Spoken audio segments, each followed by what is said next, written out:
Ryan and Lisa. Mornings on CFAX 1070. Remember, you have us in the palm of your hand. For listeners on the go, listen live on the free iHeartRadio app. Good morning. Welcome to Monday. Thanks so much for joining us, making CFAX a part of your morning. We've got me, Ryan, and Lisa over here on the news desk. Hey, Lisa, good morning. How are you? Good morning, Ryan. There's a lot of things going on today, and we're going to get to some of this a little later this hour. Of course, we yesterday saw a news conference with Dr. Bonnie Henry. Yes, we did. The BC top medical health officer. It's been a while since we've sort of had one of these moments where the Dr. Bonnie Henry news conference comes in when the big guns come out, talking about some infectious disease that is happening. I think we all, I don't know, this is just me, but, seeing that yesterday kind of got me some uncomfortable reminders of, a few years ago when we were going through the COVID-19 pandemic. And how it's actually a global world. Yeah. And how we can be affected by something that happens halfway around the world. Yeah. And the reason we were, of course, hearing from her is because a plane carrying 4 Canadians was coming to BC, we learned yesterday. And then after she gave this news conference, just saying BC, she was saying British Columbia, but not any specific region, will be having these 4 Canadians who were on that cruise ship with the hantavirus. Right. And they'd be quarantining and isolating, and all the protocols were in place. Then some reporters discovered that the flight tracking website that is out there, you could go and see this flight. Of course. Where did it go? It's always there. It came to Victoria. Uh-huh.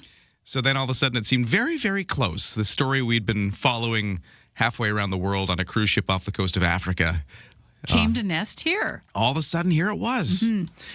So, that said, that does sound alarming, but from everything we're hearing, one, they keep saying this is not a thing with pandemic potential. This spreads very differently than something like COVID-19, and it also is something that they are, quarantining. So, what do we need to be thinking about all of this? What do we need to know? Let's revisit some of what Dr. Bonnie Henry had to say yesterday, in case you missed it. If you were, busy with your weekend and your Mother's Day and all of that stuff, maybe this wasn't something top of mind. So coming up later this hour, a little bit on that and what we need to know. Okay. While they're saying it's not alarming, it can't help but feel a little uncomfortable that it arrived in Victoria yesterday. I just think that, something happens halfway around the world, and when you think it doesn't affect you, there's always some kind of connection, right? And of course, the connection came yesterday where we realized that, these people are from here. Hantavirus doesn't spread that way. It's not COVID material. You think of Gene Hackman, his wife died of it, and he was in the house at the same time. So he did not catch hantavirus from her, and they were living together. So it doesn't work the same way. But there's an ick factor to hantavirus as well. And the way I see it is a cruise ship where people paid $15,000 or so to take this luxury cruise is dealing with hantavirus. Companies are going to have a hard time coming back from that one, I think. Yeah. Well, that is a story we will track. And also, did you wake up at 1 a.m. last night? 12:59. 12:59. Good times. There was an Amber Alert that went out. I'm assuming most of us got that alert. Interesting, because I was in bed. And obviously, it was 1 a.m. And I have a smartwatch. Such a partier. I got a smartwatch, one of those Apple Watches. That went too? Well, for me, when I have my Apple Watch on, when my alarm goes off, even if it's just my wake-up alarm, it just buzzes my wrist. It doesn't make a noise. Right away, at least. But that would be enough to wake you, something buzzing in your wrist. So my wrist was buzzing, but my wife beside me doesn't have a smartwatch and has her regular old phone going, and so it starts going off with that alert, awful noise, which it's awful for a reason. It's there to wake you up. It's supposed to, and get your attention. It does the job. So there's this noise going off. My wrist is buzzing. I kind of shot out of bed, not having any clue as to what was going on. How did it go for you? I had the same kind of situation occur because I just got into sleep. So the first thing that went through my mind was tsunami. Yeah, that's what you were thinking? The first thing, before I even read it, I heard it, and I thought, gotta be a tsunami. Even though we didn't have the quake, because I just didn't think that Terrace RCMP was going to send an alert out that far. I'm not sure what the parameters of an alert are, obviously further than I expect them to be. The woman with the 2 children that was in question was apparently headed eastbound, so away from us. So why Vancouver Island? Why did we have to wake up at 1 in the morning? I guess it's something you might be asking yourselves. But for an update, though, if you did get that in the morning and you were wondering what happened, this Amber Alert that went out, it did get called off just a couple of hours later, just before 3 in the morning. Correct. Mountie said the children were taken late Sunday, were headed eastbound, like you said. But then the Amber Alert came down. I guess things resolved just a couple of hours later. It's good. Yeah. That's good results. But, the question remains, do we need an Amber Alert like that first thing in the morning when it may not be affecting us? Don't know. There's 2 sides to the story, right? Yeah, for sure. Hey, what else is going on? Let's take a look at the headlines. 6:17, here's Lisa. There was an earthquake, 4 shaker recorded off the coast of northern BC. Earthquakes Canada said it struck around 3:45 yesterday afternoon at the depth of about 15 kilometers. It happened about 43 kilometers from a small village on the archipelago of Hawaii. There's no reports of damage and none expected. The agency says quakes between a magnitude 3.5 and 5.4 are often felt, but rarely cause damage. MPs amending a bill criminalizing deepfakes to better respond to concerns about Elon Musk's Grok chatbot. The original bill banning non-consensual sharing of images showing the subject nude, exposing themselves or having sex. Images created by Grok includes edits of photos of women to show them wearing see-through bikinis. And those may not have met the original bill standard. Those sorts of Grok-made images proliferated Musk's X platform at the beginning of this year. And OpenAI is being sued by the family of a mass shooting victim. In a federal lawsuit filed on Sunday, the widow of a man killed at Florida State University last year claims ChatGPT gave the shooter instructions on how to carry out a mass murder. OpenAI insists they're not to blame because their system only provided factual information. That's your news to 6:19. Well, coming up next, there's this new creative space in Victoria hosting a woodworking for kids event. This space is called Sloyd Experience Canada. They teach a method aimed at helping youth refine their motor skills, be creative. There's cultural links to hands-on education methods from Scandinavia. So Sloyd founder Dylan Warnberg is going to join us in just a few moments to talk about this event and also just this shared space. We'll get into that. Then a little later in the hour as well, we will talk more about what we learned from Dr. Bonnie Henry about the hantavirus coming to Victoria in quarantine form. It's just that those 4 additional Canadian passengers from that cruise ship arrived in BC yesterday. We learned since then that Victoria is where the plane landed. What do we need to know about this? We will get into that later this hour. But first, some woodworking.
all your DIY exterior product needs, visit ProTech Exterior Products in person at 875 Viewfield Road or at beahomepro.com.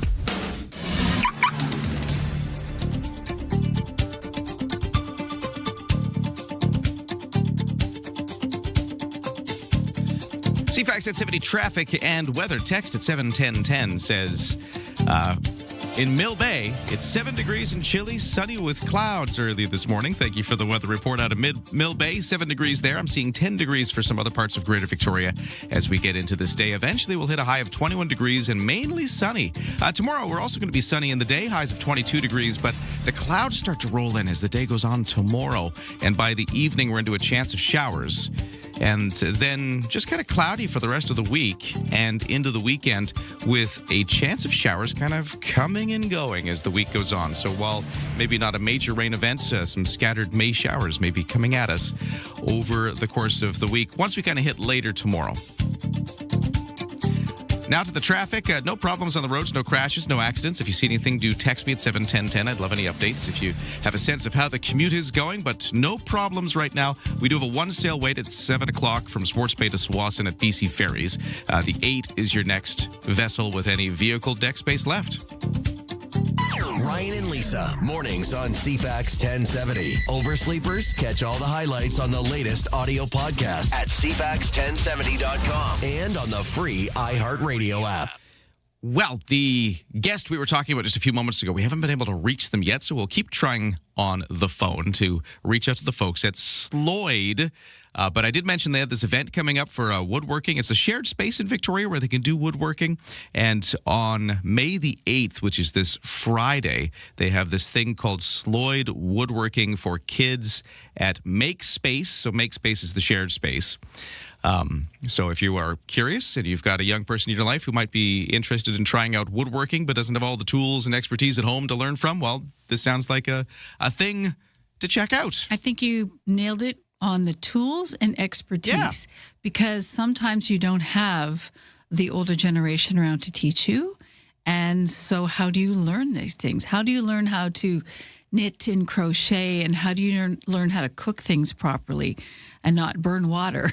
Yeah. All these things are things that we have to learn, and we usually learn them through extended families. But nowadays, we're lucky if we have the nuclear, right? Yeah. With mother and father. So I think these kind of events are fantastic to have for kids, to show them that, yeah, you can work with sharp tools and things turn out well for you. You know, there's a safety aspect to it, but if you can, work them around it at an earlier age, then they build such confidence. Like, look what I made you. Right? Yeah. Did you do something like that as a kid, say in home ec or something? Oh, yeah. Yeah. Or No, yeah. woodworking? But I remember being a kid and whatever it was, whether it was woodworking or whatever, just having made something, Right. like creating a thing, it could have been, in hindsight, It's a widget. ugly, but whatever. Just the fact that you made something, you Exactly. took things that weren't this thing, and then you made them into this thing, and I did this, and yeah, it's a really empowering moment. It doesn't for change sure. as an adult, No. Because at Camosun, they have their woodworking course where adults go in and they come out and they've made a table. Do you know of this course? You make I believe you have a couple of options, but Okay. you make a table, but it's nice. It's dovetailed. It's really fine wood. They spend a lot of time on it. And I work at Camosun, we're teaching the novice motorcycles, so I see them coming out with their prizes. And I went over one time and talked to them about it because it was a couple times, a big burly biker guy coming out and a woman probably around 60, and they were so proud of what they had made, telling me all about it, so excited to be able to take this table home that they'd made. So you can't discredit something that you make with your own hands, like even when you cook for yourself. And it's like, wow, that recipe turned out. Go figure. I can cook. It really does build your confidence. So working with something like woodworking, I don't know how to use the tools, most of those tools. I don't understand how the different wood works. Like some of it's dense and some it's not as dense. And working with wood grain, how do you do that? So beyond making a fireplace, there's a lot to learn, or, a fire pit kind of thing and burning the wood. And I like the idea of doing this, especially with kids, because then they go from there and maybe we have more carpenters. Yeah. Hey. Which we could use. Well, there you go. An event called Sloyd Woodworking for Kids at Makespace. Nice. Is the name of it all. It's this Friday. You can look it up. And now we'll see if we can reach the people behind it. Couldn't quite connect, but that's okay. Texter here at 71010 on the Amber Alert that woke a lot of folks up. Maybe you're waking up right now, tuning into the radio, going, what was that made my phone yell at me at 12:59 in the morning? Freak me out. This texter says, I'm visiting my sister over on the Sunshine Coast from Victoria. I was out cold when the alert went off. I literally thought I was going to have a heart attack. I'm just grateful everybody is okay. And that sounds like the circumstance. If you were wondering, the update we're hearing is it did resolve. Like the Amber Alert is canceled now if you're just waking up. It's around just before 3 in the morning. 2 hours. Yeah, it was only on for about 2 hours. It resolved in the middle of the night, and it's over. But startled a lot of folks, and there's another texter with that experience. Yeah, I think we get those two emotions simultaneously. We're annoyed, but at the same time, there's 2 children possibly in peril. So we want to make sure everybody's safe as well. 6:30 news coming up next with Lisa. More of the top stories of the day. We'll also talk traffic and weather and see if we are going to get some rain later this week. From CFAX 1070. Here's what's happening around the island. The 20th Oak Bay Half Marathon is May 24th. More info at oakbayhalf.com. Sign up for the Walk for Alzheimer's, Sunday, May 31st at Fisherman's Wharf. More info at walkforalzheimers.ca. Have an event you want featured on CFAX 1070? Text us at 71010 to be featured. Get more event info at CFAX1070.com. If it's happening, it's here. CFAX 1070.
CFAX Victoria. An iHeart radio station.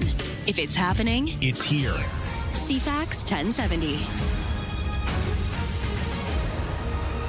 Good morning, 6:30 on this Monday, May 11th. Today, looking sunny, highs of 21 degrees, right now around about 10 in Greater Victoria, but some clouds coming later this week and maybe even some showers. We'll take a look at the full forecast in a moment. Right now, the news begins.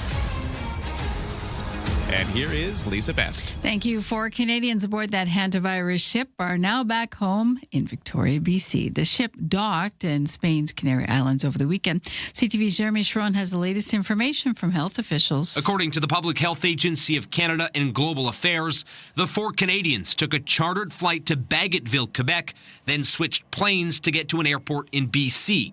Saying in a statement, upon arrival in BC, the travelers will be assessed by local public health before leaving the airport to stay at a predetermined location to self-isolate for a minimum of 21 days.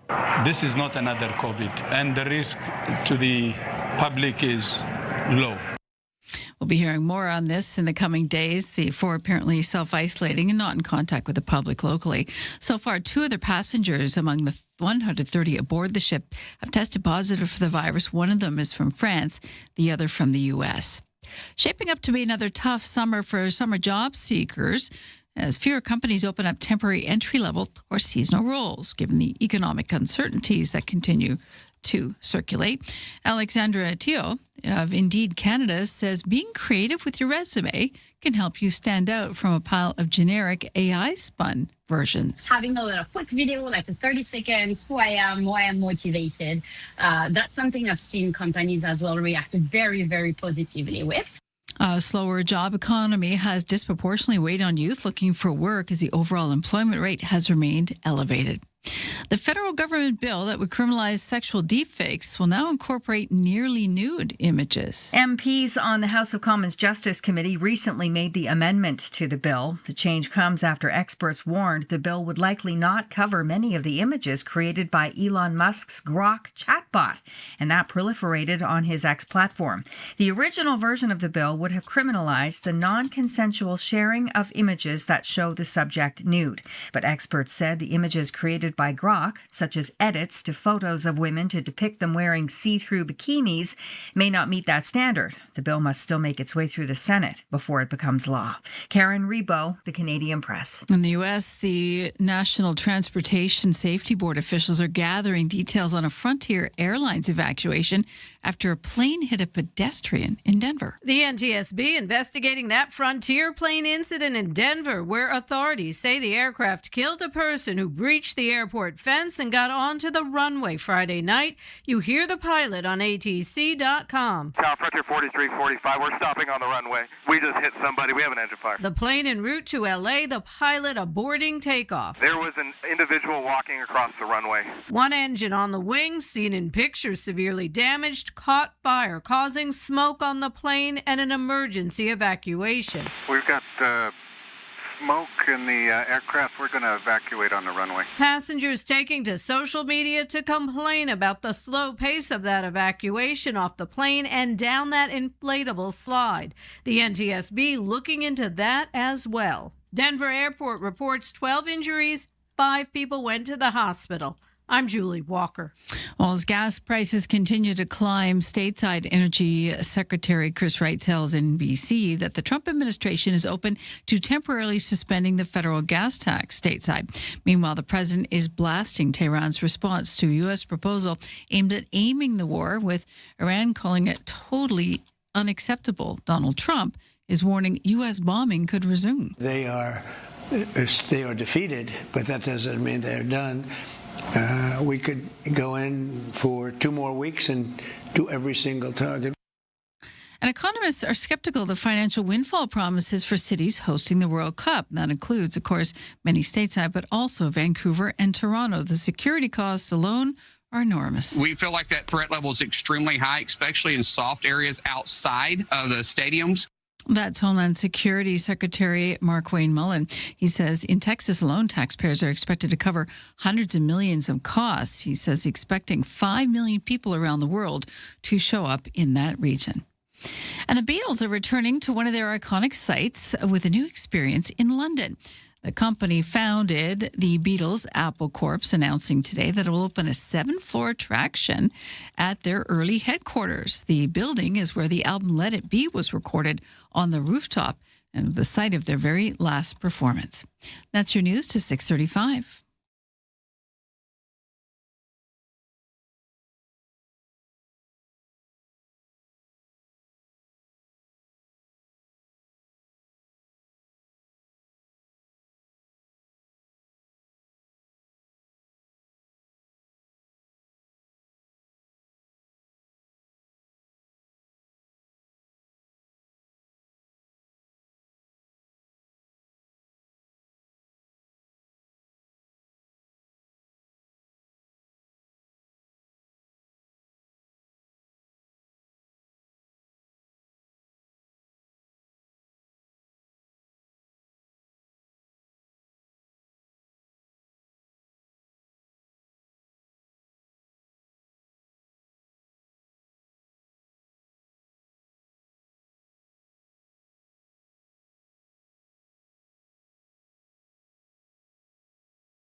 Your CFAX 1070 news poll question we're asking, do you believe in UFOs? With the U.S. releasing a treasure trove of information, just over 50% are saying yes on our website. You can vote at CFAX1070.com or the iHeartRadio app. I'm Lisa Best. Your news time is 6:37.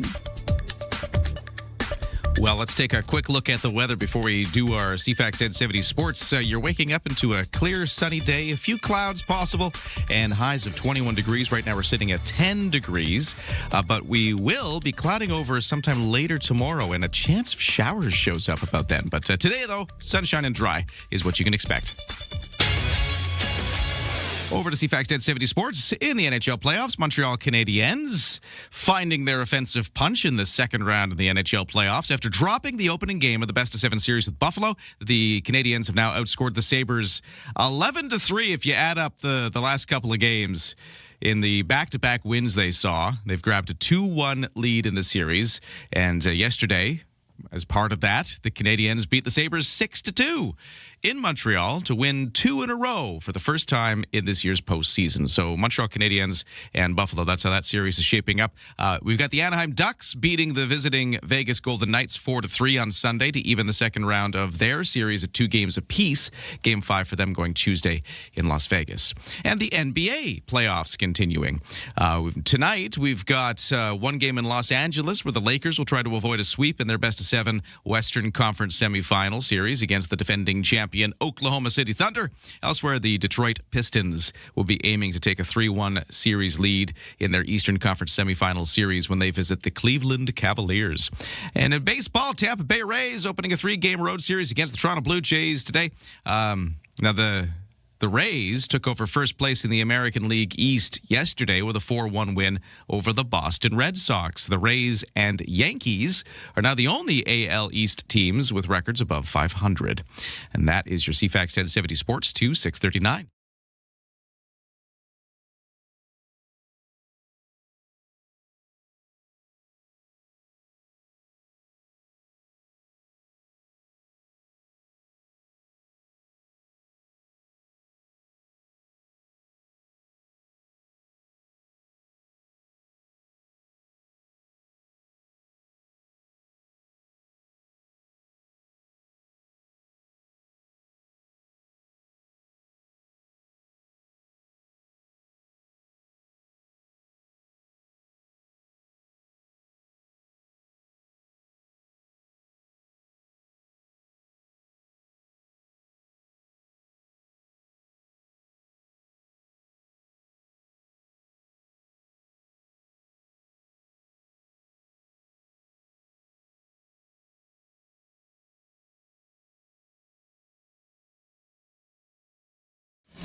CFAX 1070 traffic and weather. Well, the roads are clear. No crashes or accidents. We got a 1 sailway to BC Ferry. 7 o'clock is full. No vehicle deck space left there. The 8 o'clock is the next one with some vehicle deck space available. Now, with the roads looking good, let's just take a look at the weather a little more. I've had a couple of text messages about the weather that's coming at us because I was just remembering this coming weekend, of course, is the May long weekend, Victoria Day. And as this texter puts it, that's why we're seeing the weather forecast we are. The texter says, here, let me get there. If the weather has been hot and dry, just wait for a long weekend. It'll be cool and rainy for sure. But wait, the weekend's not supposed to be, though. I'm looking at Saturday, Sunday. It looked pretty decent. It's I'm looking at clouds with a chance of showers. Oh, I like mine better. So I've got for full transparency, I'm looking at Environment Canada. Mm-hmm. The meteorologists with Environment Canada predicting clouds and a chance of showers kind of starting tomorrow night. Okay. We get the first little bit of it. Right. And it's just cloudy for Wednesday. Then Thursday night, the chance of showers back into the forecast. And then it's there kind of on and off through the weekend. Can it just get it out of its system? Or maybe, it's long range stuff, right? Once you get... Wait a few days. We'll see if it changes. Okay. Victoria, it often does. But right now, the outlook for the weekend is maybe a bit of shower activity here and there. All right. And the reason why is because it's a long weekend. That's why. Because Yeah, that's how we see it. And gas prices, have they gone up yet? Because that's the other thing that happens on long weekends. Yeah, the gas prices go up and the rain comes. They don't need to go up any further, but here we are. Yep. Okay. That's what's happening in your weather forecast. But right now, today, a sunny day and fairly pleasant. We've got highs of 21 coming at us. Beautiful. Opening bells just ringing for North American stock markets. Here's how things closed at the end of last week. The S&P TSX was up on that final day of Friday by 221 points to 34,077. The Dow in New York was up 12 at the end of Friday to 49,609. The Canadian dollar at 73.2 cents U.S. in overseas trading. And the barrel of oil is at $96.98 U.S. a barrel, starting the week below $100. Ryan and Lisa are ready when you are. Good morning. Day or night, find the highlights under latest audio at CFAX1070.com and on the free iHeartRadio app. So glad you could join us, and so glad that you text us at 71010 and join the conversations. This texter says, I have left my furnace thermostat set to auto, and it's been coming on occasionally this morning. Oh, yeah. It is May, correct? True. Although, I didn't find it that bad right now where I am. It's about 10 degrees here in Esquimalt. But I scooted in. It was a tad chilly. But you felt the chill yourself? Oh, yeah. Okay. Yeah, there's a breeze. And it was 8 feeling like 5 or something like that down in Fairfield. So yeah, it was chilly. So maybe that furnace still kicking on. When in the year do you decide it's just no longer furnace time? I have rad, so I don't have a furnace. Oh, that's true. Yeah. I prefer that. It's ambient warm heat. Just kind of always there. Yeah. Oh, yeah. Actually, the radiator heat is really nice because you do get that moisture. You can dry your laundry on it. But no, I feel like it's definitely getting to the season where people would like to just turn off the furnace for the rest of the summer and be like, you know what? We don't need to bother with that. Oh, and that is the thing. Is when did you turn your furnace off? When did you turn your heat off? Yeah. But that said, Koch Cotton did a really good story for us today about Vic Council looking at ways for people cooling themselves off in the summer. We talk about the extremes of heat and cold. That's of interest this week with Victoria Council. The fact that, basically stopping rental agencies from telling tenants, no, you can't have an air conditioner in your window or. I know many buildings just let people, especially after what we went through with the heat dome a number of years back, and, it was deadly. So that's of interest this week. If you are renting and for some reason your building will not let you have, which would be strange, but nonetheless, Victoria Council is looking at that to say that, sort of across the board, people are going to be allowed, if it's voted in, to be able to cool themselves off in whatever way possible. Well, hey, that's something interesting to follow as we are expecting, of course, more warm weather. Right. Just not on the long weekend. That's the story there. Another thing people are asking about is the Amber Alert overnight, just before 1 a.m. This texter asking, good morning, jumping Jiminy, that alarm in the night. Now I'm wondering about the story behind the Amber Alert, not to be judgy, but more to learn from the emergency. Well, all we know so far is this was in Terrace, a couple of children involved. The vehicle that they were in, this minivan, was last seen heading east from Terrace, and within a couple of hours it had been resolved. So if you're just waking up and you're wondering what was that thing that woke me up in the middle of the night, it was an Amber Alert. It has been resolved since. It was about 3 a.m. that whatever happened. And usually at this point, this is another thing to mention because you might wonder, like, where are the rest of the details? Often once a situation like this is resolved and the children have been found and are okay, they tend to stop splashing around the information quite as much because it starts to become a bit of a private family matter. And for the sake of the children, you don't necessarily want their names and their story and their personal situation as discussed. So I think the important thing to know is that there's been a resolution. And that's kind of where that's at. The fallout from that, though, is for as much as we are concerned, did we need that if it was Terrace and they were headed eastbound? Yeah. That's the other question. Did Vancouver Island need to get woken up at 1 a.m? Is a question. And when we do see that alert, the first thing I thought was possible tsunami. That's what I thought, that there was an earthquake elsewhere and there was a potential for a wave. So they don't put them out very often, which is good because you had said earlier, it's a bit of a boy who cried wolf scenario. If we get it too often, we're going to start to ignore it. And we don't get them that often, which is good. But is it particular to an area? I don't know. It is an Amber Alert. When it's 2 children's lives possibly in peril, then maybe we should be woken at 1 a.m. Yeah.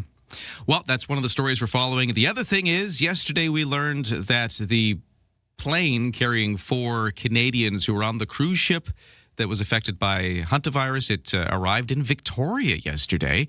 What do we need to know about that? But not the hantavirus, just the plane. The plane carrying the plane carrying the 4 people who were on the cruise ship. Correct. That had the hantavirus. These people are asymptomatic. And this is why I think it's important for us to kind of talk about what we do know about this, because that might have been an alarming thing to read as you were looking through your news feed overnight or listening to CFAX or whatever it was. So we're going to see what Dr. Bonnie Henry, the provincial health officer, had to say about this yesterday. That's coming up in a moment. But first, over to Lisa with the rest of the headlines. Thank you. Good morning. FIFA banners and signage are starting to pop up in Vancouver and east of us in Toronto ahead of the World Cup kickoff next month. But firm figures around the cost and economic benefits of this event still remain murky. Jared Vaughan, an adjunct professor at UBC's Sauder School of Business, says it's nearly impossible to calculate the economic input of such an event, which he calls shocking due to how much is actually being spent. He says taxpayers should question government on how much they're willing to spend money, not knowing what the final price tag or the actual benefits are going to be. The latest World Cup cost for BC was provided by the province last June, which said the estimate jumped to between $532 million and $624 million. That's an increase of about 10% on 2024 estimates. Yes, our CMP in northwestern BC cancelling a province-wide amber alert that woke most of us at 12:59 this morning. It was for 2 young children who went missing yesterday. Our CMP said they didn't provide any more details. They thanked everyone for their assistance. Apparently, the children were in the company of a woman and were headed eastbound at the time. The alert out of Terrace was issued just before 1 in the morning and lifted just before 3 a.m. And in health news, since we're talking about children, the American Academy of Pediatrics is emphasizing the positive role that recess plays in children's lives. It issues an update on the matter the first time in 13 years. This follows studies that show the overall health of children is getting worse and recess time is getting shorter. The organization says recess is a temporary suspension of academic cognitive efforts to help maintain efficiency, concentration, and morale. It also offers an opportunity for kids to manage their stress and promote pro-social development. Also gives them some exercise rather than sitting at a desk. That's your news to 6:49. CFAX traffic and weather coming up. If you see a problem out there, crash or accident, let me know at 71010. Developing political story, a big doozy. Vashi Capellos. What started as a dull day is anything but. The top newsmakers. Your go-to political debrief. Daily. What is really going on? The breaking news. Just moments ago. And the entertaining analysis and debate to follow. I don't think you can sugarcoat it. It's an issue. It's not true, guys. Yeah. Vashi Capellos. There is a greater plan here. Vashi Capellos. Weekdays 9 a.m. to 11. Bigger picture politically, which is on CFAX 1070.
CFAX 1070 traffic and weather. It is 6:51 on Monday morning. The commute is looking very light right now. Not much in the way of traffic volume from the West Shore into Victoria or on any of our other major routes, Malahat, Pat Bay Highway. They're all looking clear right now. No crashes or accidents. If you see anything, do text me at 71010. There's a one sail wait at BC Ferries. 7 o'clock is full. The 8 is next with some vehicle deck space left. And in the weather, we're looking at sun and a few clouds today. Highs of 21 degrees. A few clouds overnight, lows to 10. A few clouds tomorrow, but turning into a lot of clouds by the end of the day, and there's a chance of showers by overnight tomorrow into Wednesday. And then after that, it's just kind of cloudy for the most part for the rest of the week, kind of Wednesday onwards, with a chance of showers back as of about Thursday and into the weekend. It is the Victoria Day long weekend. We'll see if those showers do materialize. That's long-range forecast stuff, but right now it does look like there could be some scattered showers here and there. For the temperatures right now, if you are in the Langford area, I'm seeing 8 degrees, and it's 10 degrees in Oak Bay. Ryan and Lisa, mornings on CFAX 1070. Okay, let's get into this now. BC's top doctor saying health officials are taking every measure to minimize or eliminate the risk to the public after 4 Canadians who were stuck on that cruise ship at the center of the hantavirus outbreak have returned to BC. Now, the health officials said BC. We've learned from flight tracking data that the plane that left a military base went from the Canary Islands off the cruise ship to Bagotville, Quebec. Then another chartered flight left and arrived in Victoria. So the Victoria thing might have people wondering, oh, well, all of a sudden this sounds a lot more close to home. So what do we need to know? Right. This is what Dr. Bonnie Henry said yesterday in a news conference. So I'm here to talk about what's happening with respect to the outbreak of an unusual strain of hantavirus that we're seeing unfold before us. And I want to begin by acknowledging that the news like this understandably causes concern. I certainly felt it myself when we heard those first reports, and particularly given the experiences we all went through in 2020 and since then with the COVID-19 pandemic. And I would say that most of us have not fully recovered from everything we went through. But it is very important to be clear. Hantavirus is very different. It is not a respiratory virus that spreads as easily as COVID-19 or influenza or measles, which is another one that we're, of course, been seeing lately. It doesn't spread in the same way, and it's not considered a disease with pandemic potential. Having said that, it is very concerning for the people that have been involved, particularly on board the MV Hondius. And so that is what we're concerned about today. There were 6 Canadians that we know were aboard the MV Hondius. 2 have already returned home to Canada and, as you know, are currently isolating in Ontario. Today, May 10th, the 4 remaining Canadians are expected to arrive sometime later today in British Columbia via chartered flight accompanied by a Public Health Agency of Canada quarantine officer. At this time, we've been in contact and we know that the returning Canadians, none of them are showing any symptoms of this illness or any illness, which is good news. When they arrive in British Columbia, they will be screened and assessed again, and we'll do a handover with the quarantine officer by our local public health officials, who will then provide them with direction on all of the required public health measures, including the requirements for self-isolation and monitoring.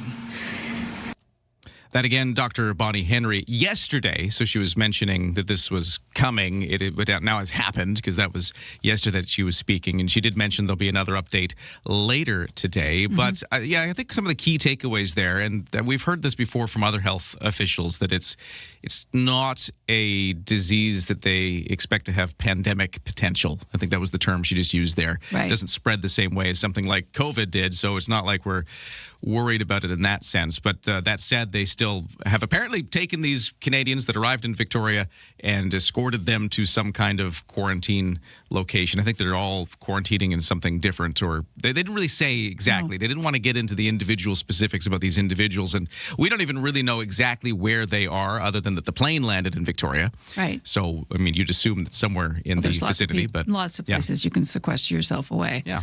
And so they obviously had it all worked. They landed in Bagotville, probably the military base first. Yeah. So what I unpack from this, what I find is really interesting is how hair trigger our pandemic response. Just how it feels, yeah. And we're not there yet. Because it's already happened once to us, that's all we needed, where the world gets locked down. We are very alert to anything icky like this. And hantavirus does not spread like this. It doesn't spread person to person. It's not that kind of virus. By and large, I'm not a medical official, but from the research I've done on it, you can catch it, but it's usually from rodent droppings. Yeah. It's not person to person. Exactly. And what makes this one weird is that they think it might have on this cruise ship, but in very close contact. Right. Not necessarily just unless from someone brought. And the thing is, I believe the elderly couple that unfortunately succumbed to this, that had already gotten off the boat, they believe that they actually may have boarded ill. You wouldn't realize it's flu-like symptoms, so they may have boarded not feeling well. Yeah, because the incubation period's so long, yeah. Correct. So they maybe brought it on board. Maybe they were at a farm. Mice are everywhere, let's face it. But whether you come in contact with them to that extent where you actually catch something like that. And there's also the ick factor to a cruise ship where people pay $15,000 for this cruise to go to remote islands and to live in luxury for, X amount of weeks, has something like this as a breakout. So, cruise ships right now, cruise lines are under scrutiny for their cleanliness and hygiene. And I don't think any of them are doing anything necessarily wrong. I think they're probably following strict protocol. But the average passenger looks at it, because we're actually getting texts from people saying, cruising, no, that's not for me. Well, cruise ships have very, very strict protocol because they don't want people getting sick. And here's a case of possibly someone bringing it on board, and then the whole thing unravels. Yeah, well, we'll continue following it. And another update from BC medical officials expected later today with just how this is going, as it sort of hits a little closer to home with this plane arriving in Victoria. Texter at 71010 says, I feel like this virus must have a mutation to become communicable because the cruise ship was rat-free. Well, yeah, no, and just on that, just for people who want to know, as far as I can tell from their tracing, they don't think this happened on the ship. Right. They think that the people got sick elsewhere. Beforehand. But like Lisa said, the incubation period was so long that by the time they started to feel it, that's when they were on the ship. Right. And then in some weird freak thing, with some close quarter contact, it might have done a little human-to-human spread, which is very unusual. Because it was the Andes version. This other version of hantavirus. Mm-hmm. So there's a lot of factors here. But again, Dr. Bonnie Henry saying it's not something that spreads like a respiratory illness like COVID. So they don't think has a pandemic potential. But still, these 4 Canadians that arrived in Victoria yesterday are quarantining and under surveillance from health officials as they go through all the proper procedures to try to minimize any risk. Right. But that is where the story sits right now, and we'll keep you posted on any updates. 7 o'clock news is next.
CFAX Victoria. An iHeart radio station. If it's happening, It's here. CFAX 1070. Good morning. It's 7:02 on Monday, May 11th. Some sunshine on the way today. 10 degrees right now around Greater Victoria. Full forecast to come, but right now the news begins. And here is Lisa Best. Good morning. Thank you, Ryan. There may be a solution for balancing additional bus service to Victoria International Airport with the needs of residents on the Saanich Peninsula. CFAX 1070's Josh Hilden brings you details. Victoria Transit staff will present commissioners with 3 options to consider when they meet this Tuesday. One would maintain the status quo until expansion funding becomes available. Another would pilot diverting Route 72 for 1 to 2 years to serve the airport, adding about 10 minutes to the trip and eliminating Route 88. A third hybrid option would see select early morning and late night trips on Route 72 serve the airport, while routes 88 and 87 continue providing daytime service. Staff say the hybrid option would also be cost neutral, with additional service hours coming from elsewhere in the system through increased use of double-decker buses. Josh Hilden, CFAX 1070 News. Higher summer temperatures on the way could trigger new bylaw to better protect local renters. CFAX 1070's Koch Cotton has details. As summers in Victoria continue to get hotter year on year, a potential new bylaw could provide renters with some relief. At a council meeting this week, councillors will urge the city to adopt either a new bylaw or change an existing one which would stop landlords from prohibiting cooling equipment. In addition, they will seek confirmation from the Minister of Housing that this new bylaw would not trigger renovictions or rent increases above the standard level. The initiative comes after the City of New Westminster designed their own cooling bylaw as temperatures continue to climb. Since the 2021 heat dome and the larger trend towards hotter summer temperatures due to climate change, cooling in rental apartments has become a significant concern for BC residents. This devastating 2021 heat dome caused 619 deaths in the province, 18 of which were in Greater Victoria, with many occurring in overheated homes. Public health investigations found that most deaths occurred indoors in private residences. Many victims were older adults living alone in apartments without cooling. And finally, that indoor temperatures in some buildings exceeded 35 degrees Celsius. Koch Cotton, CFAX 1070 News. The U.S. president rejecting Iran's latest proposal to end the war, sending oil prices climbing again overnight, even though our prices at the pumps so far staying pat. Here's ABC News Chief Washington correspondent John Carl. There had been hope for an agreement to reopen the Strait of Hormuz for 30 days to allow negotiations on a long-term deal. But now, the path forward is unclear. Last week, President Trump, citing progress on U.S.-Iran negotiations, abruptly paused Operation Project Freedom, planned to provide U.S. military protection to commercial ships through the Strait of Hormuz. The Iranian Foreign Ministry says the U.S. is, quote, insisting on one-sided views and making unreasonable demands. Locally, gas prices across Greater Victoria ranging from $2.08 to $2.24 litre for regular, for diesel a bit more, to $2.29 to $2.56. That's your news to 7:05.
our CFAX 1070 news poll question. We're asking, do you believe in UFOs? With the U.S. releasing a lot of paperwork on this subject, so just over 50% are saying yes, they do. You can vote at CFAX1070.com or the iHeartRadio app. And Lisa, best your news time, 7:06. Thanks, Lisa. We've got a sunny day in store today, but clouds are arriving later tomorrow and maybe some scattered showers on and off through the rest of the week. We'll get a full look at that weather forecast in just a moment. But right now, over to the CFAX 1070 Sports, where big one for the Montreal Canadiens. They've now taken a 2-1 lead in their second round playoff series against the Buffalo Sabres. The Canadiens won 6-2 in Game 3 before rocking a home crowd as snake-bitten winger Cole Caulfield scored his second of the postseason, and he was happy to break a 5-game goal drought. It feels good, but the team's been winning, and guys have been stepping up, and that's really big for me, and just trying to be a good teammate and do what I can do to help the team win. The Canadiens will have their chance to take a 3-1 lead in Game 4 tomorrow night at the Bell Center. What else is going on in the playoffs? Well, the Anaheim Ducks beat the visiting Vegas Golden Knights 4-3 yesterday to even the second round best-of-7 series at 2 games apiece. Game 5 for those two teams will be in Las Vegas on Tuesday. Tampa Bay Rays open up a 3-game road series against the Toronto Blue Jays today, and the Rays took over first place in the American League East on Sunday with a 4-1 win over the Boston Red Sox. Chicago White Sox down the Seattle Mariners 2-1 yesterday. In the NBA, a couple of playoff games tonight. One in Los Angeles. The Lakers will try to avoid a sweep of their best-of-7 Western Conference semifinal series against the defending champion Oklahoma City Thunder. And the Detroit Pistons will take on the Cleveland Cavaliers. Pistons aiming to take a 3-1 series lead in that series if they can pull off the win. That is your CFAX 1070 Sports 2708.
CFAX 1070 traffic and weather. No crashes to report at this time. I do have some road work to mention.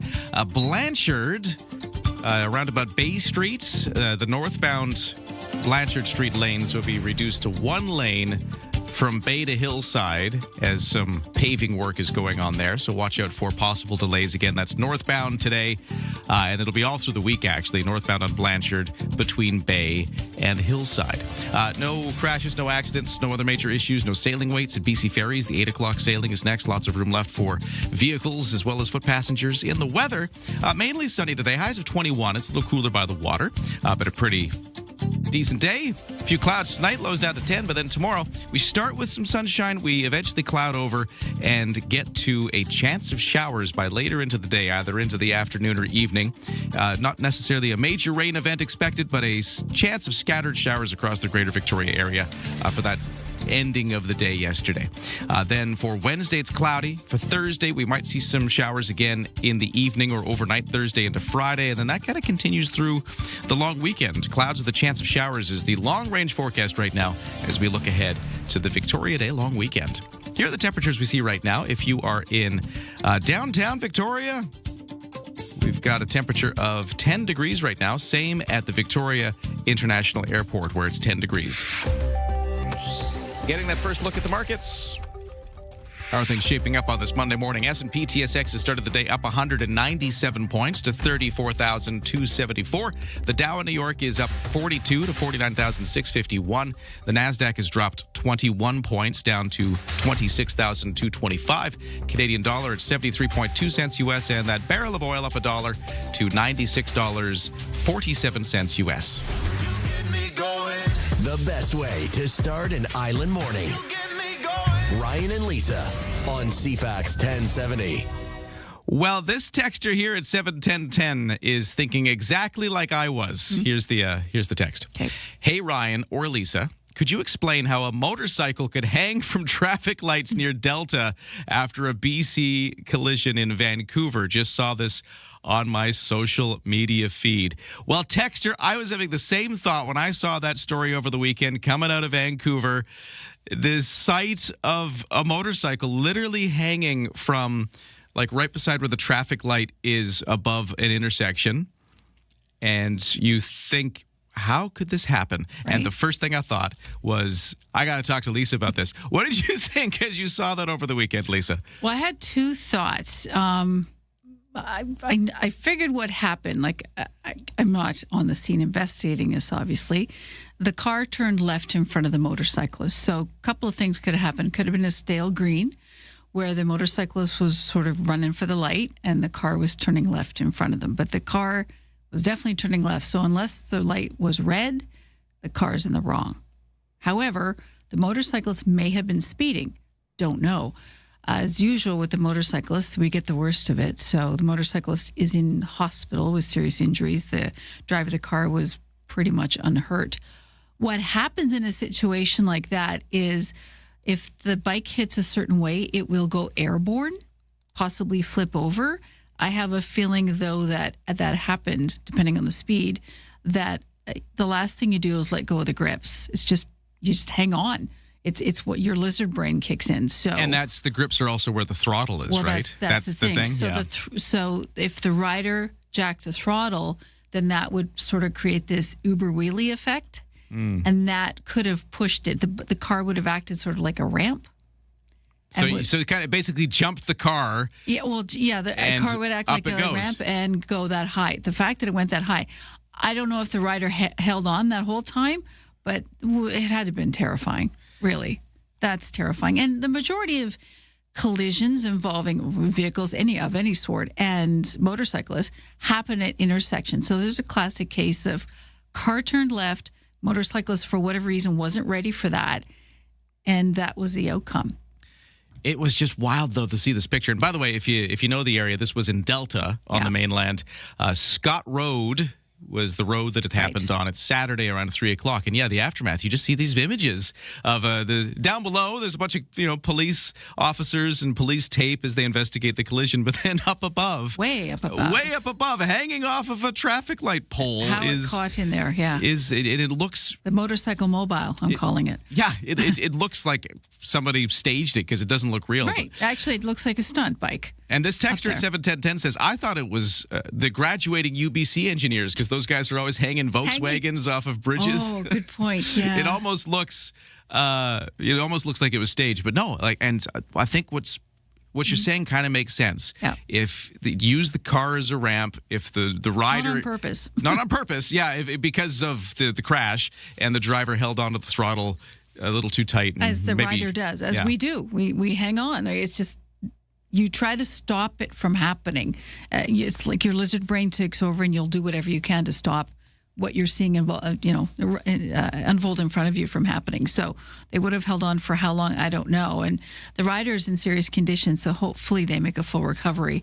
That's the main thing. Fire crews had to bring their crane in to get the bike down because that's a heavy piece of equipment to bring down too from a light standard. You could see the light standard sort of buckling underneath it from the weight of the bike. But had that dropped, it could have been a lot worse too because it may have dropped on the vehicle or onto someone below. So all in all, I think everybody's pretty lucky in this. But again, this is Motorcycle Safety Awareness Month. Of all months for this to happen, right? It happens during so that. To be aware of motorcyclists, don't step in front of bikes, which is I had on the weekend, pedestrian walked right in front of me. Well, actually, tell us your story coming up in a few minutes because I'd love to hear what you experienced.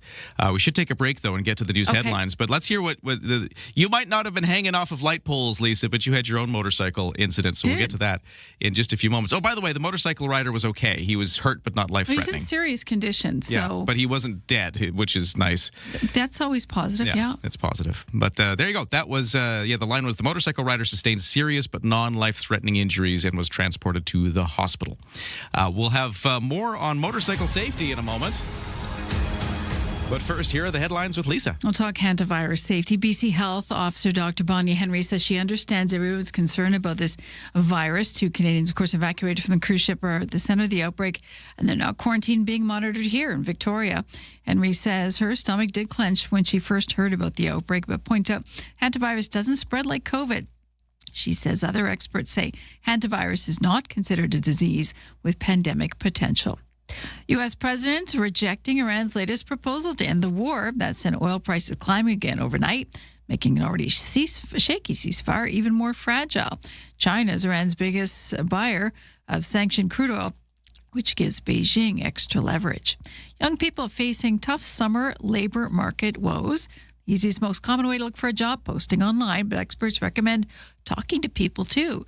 Career Canada Counseling Laura Hambley says networking still stands out as number one.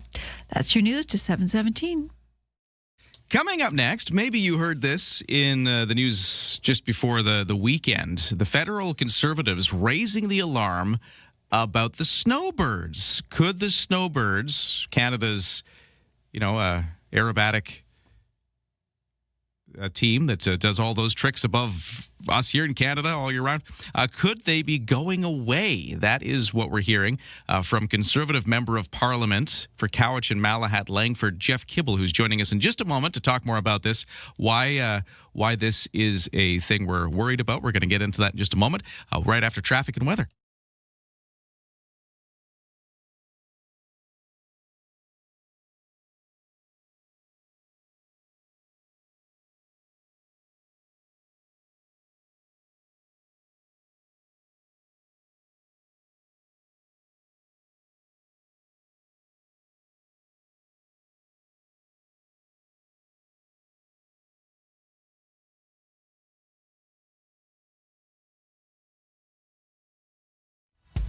The Whole Home Show with Tony Joe.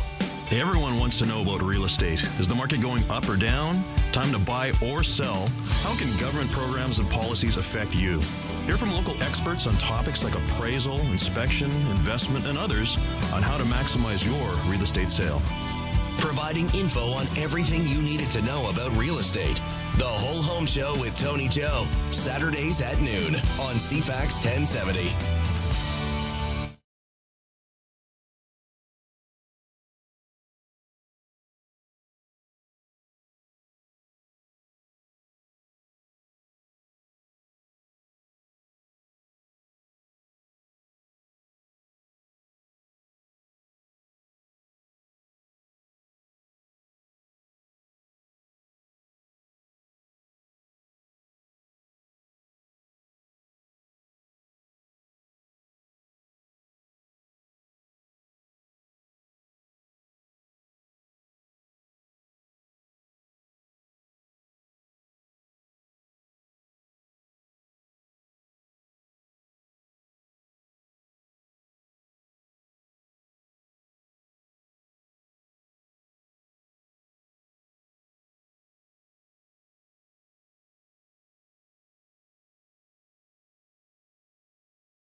CFAX 1070 traffic and weather. By the way, the whole morning show brought to you by Coastal Heat Pumps. For a comfortable home no matter the season, big savings on your heating bill. Talk to Coastal Heat Pumps. Designed for comfort, the South Island's Elite Plus Fujitsu Air Stage dealer.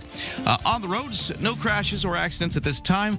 We do have some paving work happening on Blanchard northbound between Hillside and Bay. Watch out for slowdowns there for that paving work, which will be ongoing all week long. No sailing rates at BC Ferries. For the weather, it is a sunny day day today. Highs up to 21 degrees. We're at about 11 now. Just got a little warmer at the Victoria International Airport is the official temperature. A bit cooler in some places by the water. For the tonight forecast, it's a few clouds, lows to 10. For tomorrow, it's a mix of sun and cloud to start, but some shower activity could be with us later into the day tomorrow and overnight. And then through the whole rest of the weekend into the weekend, just sort of scattered showers possible here and there. Let's get started. Start your day informed and entertained.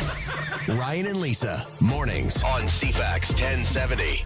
So, the Snowbirds, could 2026 be our last chance to see the Royal Canadian Air Force's iconic Snowbirds aerobatic team, at least for the time being? That is one of the things that's being brought up by some federal conservatives who have taken a look at some information and are mentioning that that could be a case facing us. So let's find out more. Conservative MP for Cowichan Malahat Langford, Jeff Kibble, joining us on the line to talk more about this. Sir, how you doing? Very good, thank you. Always glad to be back on Vancouver Island, perhaps the most beautiful part of Canada I've ever been to. Yeah, and especially when you go away. There's always getting off the plane back in BC, and, you know, for me in Victoria, when I get back after being somewhere else and you just breathe the air in and you go, okay, this really is the best place in the world. Yeah, that's an understatement. You step off the plane and the air is fresh and sweet, and it's warm and embracing. And I mean, we truly live in one of the most beautiful parts of the world. But let's talk about the Snowbirds. MP Fraser Tolmie from Moose Jaw brought this up, and we've been hearing rumors and lots of them. Even the air shows are saying that the Snowbirds are not being booked next year, and that this seems to be their last year flying in Canada. They've been around for over 50 years, and they're an icon. They're legends of Canada, and they represent Canadian unity, Canadian pride, and at a time like this, we need that, and canceling them is just unacceptable. So let's put together what information is coming out, because it's not like the federal government or the military have come out and said, hey, we're canceling the Snowbirds. But what you're noticing, I guess the first stage there is that there are no bookings into next year, which seems odd. Is that what was the first red flag? That is, and MP told me he's from Moose Jaw, and where the squadron operates, and they're hearing this information, and there is no replacement, and they have been updated and made safe till 2030, and the government has had years to plan replacements, and nothing, and now it seems like this is going to be their last season, and it's really unacceptable that they have not come up with a plan to replace them and keep the team flying and representing all that is great about Canada in the air, across their skies, across the country. Now, again, no official statement from the federal government, but there was, I think, National Defense Minister David McGuinty getting asked a question by the media a few days ago, and his line seemed to be something along the lines of, the Snowbirds will continue air demonstrations with their Tudor fleet for as long as it's feasible and safe, although he didn't give any kind of timeline for that. Do you feel like they're opening the door to, I don't know, change? I'm trying to get a sense of where this is going and how the government is handling this, and why we haven't heard more from them if this is a serious concern. Yeah, they were caught off guard when we announced this information, and they simply did not have a plan. So they're giving an illusionary type statement that doesn't really say anything, but they're just saying, well, it's viably safe, and but they're not really giving a hard specific facts. But the hard specific fact I'll give you now is they just simply have not come up with a plan to replace them. They've known for many, many years. I mean, a few years back, they did upgrades to keep them flying and airworthy until 2030, and still have not come up with a plan. So, this is unacceptable. And I'll give you a really good example. I don't know if you know George Brewster. He's a 103-year-old fighter pilot, flew in World War II, and I helped arrange just a few days ago. He got in a little private plane and flew up to Comox, landed on the tarmac, and met with the Snowbird teams on the ramp, and while they're training up there, and he got a tour with them, met all the pilots. And this is an iconic Canadian moment where a hero from the past, from World War II, is meeting our current modern-day fighter pilots as they're training. And this is what makes Canada great, and this is what keeps our national pride and our history and our Air Force glowing. So this is the type of thing that we're going to be losing out on because they failed to plan. And the Tudor jets that we use for the Snowbirds, they were built in the 1960s, right? They were, yeah. Yeah, so they're getting a little long on the tooth. So is that part of it? And I guess what you're saying is we should be finding, or should have already started finding, a replacement for these?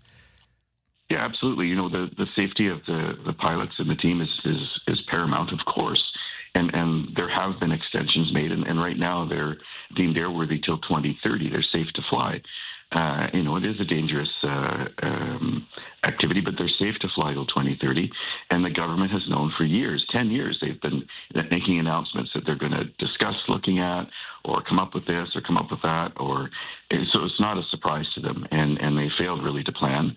And so they're providing this illusion that they're supporting the military, and here they are. They've completely pooched it on this, and so they come out in question period and they say, well, we're not sure, we don't know, we're going to pause them.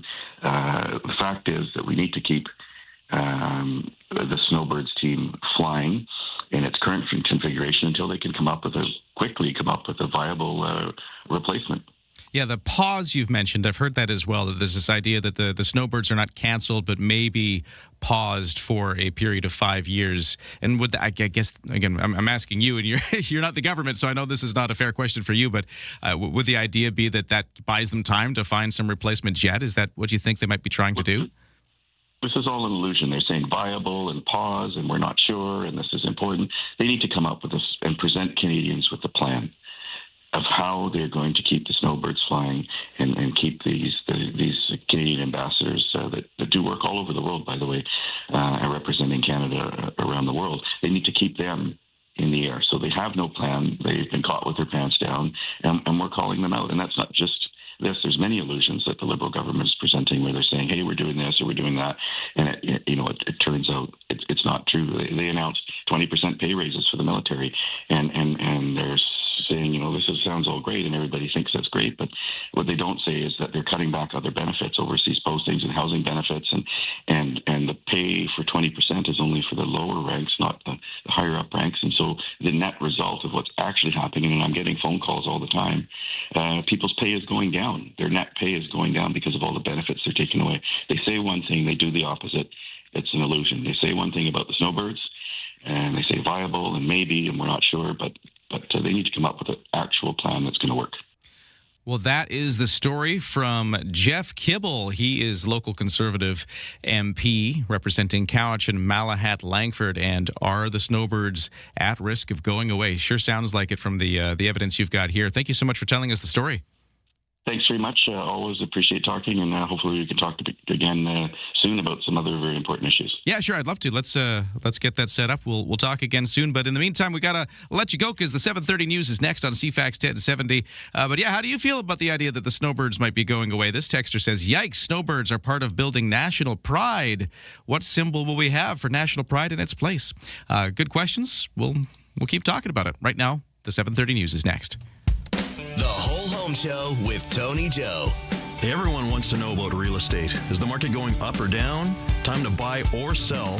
How can government programs and policies affect you? Hear from local experts on topics like appraisal, inspection, investment, and others on how to maximize your real estate sale. Providing info on everything you needed to know about real estate. The Whole Home Show with Tony Joe. Saturdays at noon on CFAX 1070.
CFAX Victoria. An iHeart radio station.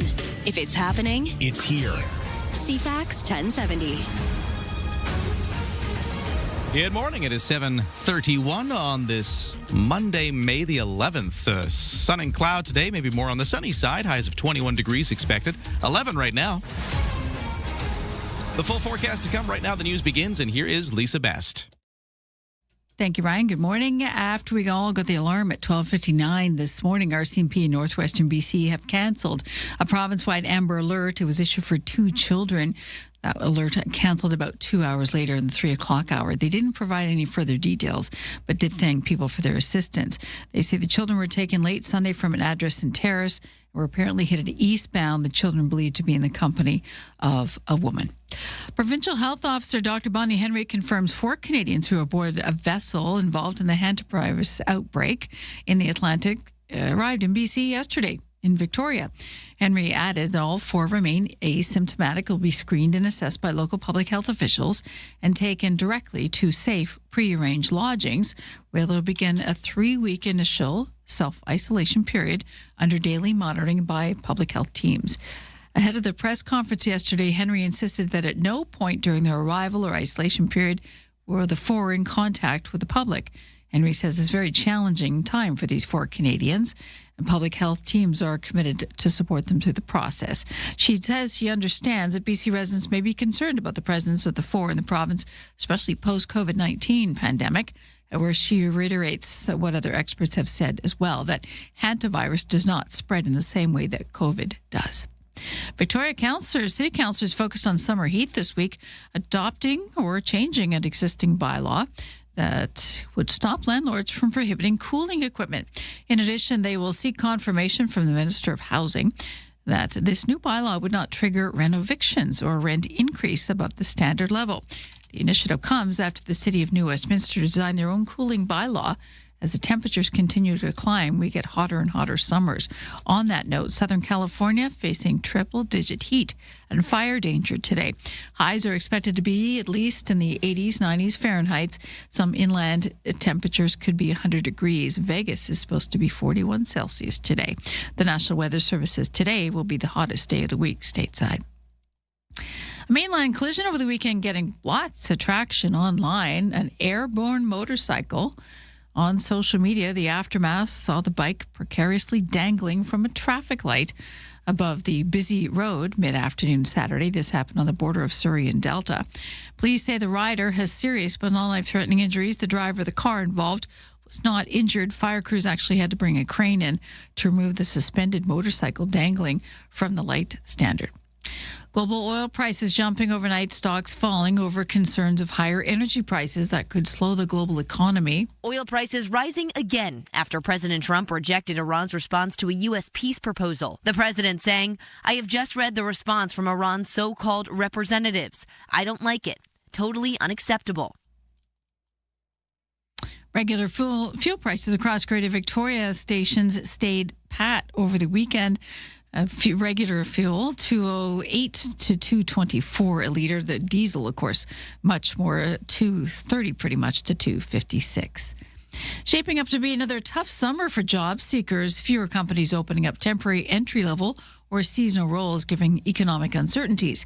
Canada Career Counseling founder Laura Hambley says job seekers shouldn't just apply for postings online. They should also be networking heavily through their community. You're breaking into different networks, and people are aware that you're looking, because sometimes if you don't say it, people might assume that you don't need a job or you're not looking for one, or maybe you're doing summer school. They don't know that you're looking for one, so you need to say that first of all. Hambley says young people should talk to their neighbors, parents, friends, coaches, anyone in the community, and tell them that, hey, I'm looking for work. And if you're looking for fun, there's another pickleball hub in Victoria. The city unveiling the new facility at Topaz Park, on Friday, includes 11 dedicated courts with permanent nets, fencing and shade structure, as well as lighting for evening play. Kind of fun. That's one more court than Beacon Hill, Central Oaklands, and Barnard Park all have combined. Topaz also now has improved pathways to the park, an updated outdoor fitness area, a youth-focused gathering space with bike racks, a misting station for warm days, and accessible seating as well. Topaz Park, of course, the site of the 163rd Highland Games this coming weekend for the May long weekend. That's your news to 7:36.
Your CFAX 1070 news poll question this morning: do you believe in UFOs? 51% saying yes.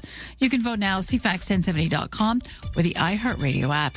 I'm Lisa Best, your news time, 7:37. Thank you, Lisa. Good morning. Welcome to Monday, a sunny one today. Highs eventually to hit 21 degrees. Right now, 11. In CFAX 1070 Sports, let's talk hockey. Montreal Canadiens have taken a 2-1 series lead in their second round playoff series against the Buffalo Sabres. The Canadiens won 6-2 in Game 3 yesterday before a rocking home crowd as goalie Jacob Dubas continued his stellar play with 26 saves. It's quickly becoming the spring of Dubas, and he says he's just being himself out there. I'm not a hero. I'm just me. I'm just a goofy goalie who tries to stop pucks. And trust me, I don't call myself a hero. I will go home, eat, watch Game of Thrones, and go to bed. I don't think that's anything heroic. That's a good. It's a good post-game routine. Anyways, Canadians will have their chance to take a 3-1 lead in Game 4 tomorrow night at the Bell Center. Elsewhere in the playoffs, the Anaheim Ducks beat the visiting Vegas Golden Knights 4-3 to even the second round best-of-7 NHL playoff series there at 2 games apiece. Game 5 for them will be tomorrow in Las Vegas. Tampa Bay Rays and the Toronto Blue Jays are going at it. As of today, they're going to start a series up. And just heading into this, the Jays took over first place in the American League East with a 4-1 win over the Boston Red Sox yesterday. The Rays and the Yankees, the only AL East teams with records above 500. And also yesterday, Chicago White Sox downed the Seattle Mariners 2-1 in that game. That was the score. There are 2 NBA playoff games tonight, including one in Los Angeles, where the Lakers will be trying to avoid a sweep in their best-of-7 Western Conference semifinal series against the defending champion Oklahoma City Thunder. And the Detroit Pistons if they can get a win, they'll take a 3-1 series lead in their Eastern Conference semifinal series when they visit the Cleveland Cavaliers.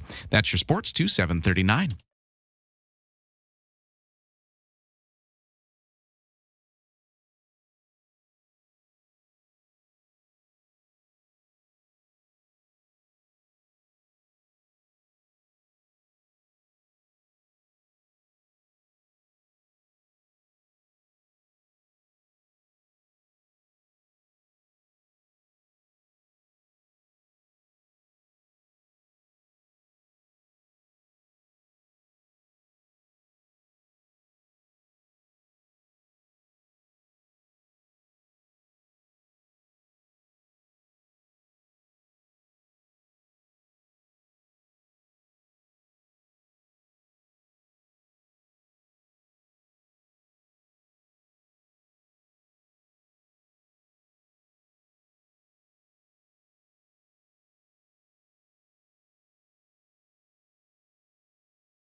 CFAX Morning Show brought to you by Bluebird Cabs. Need a cab? Download the new Bluebird Cabs app at Bluebird Cabs Ltd. They're proudly local and Canadian owned and run since 1946.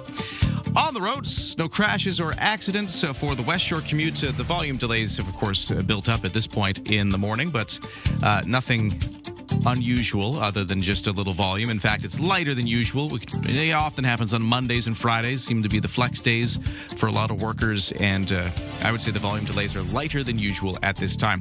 We do have paving work on Blanchard northbound Hillside to Bay Street, and that is going to be, or Bay to Hillside, I guess is the direction that would go.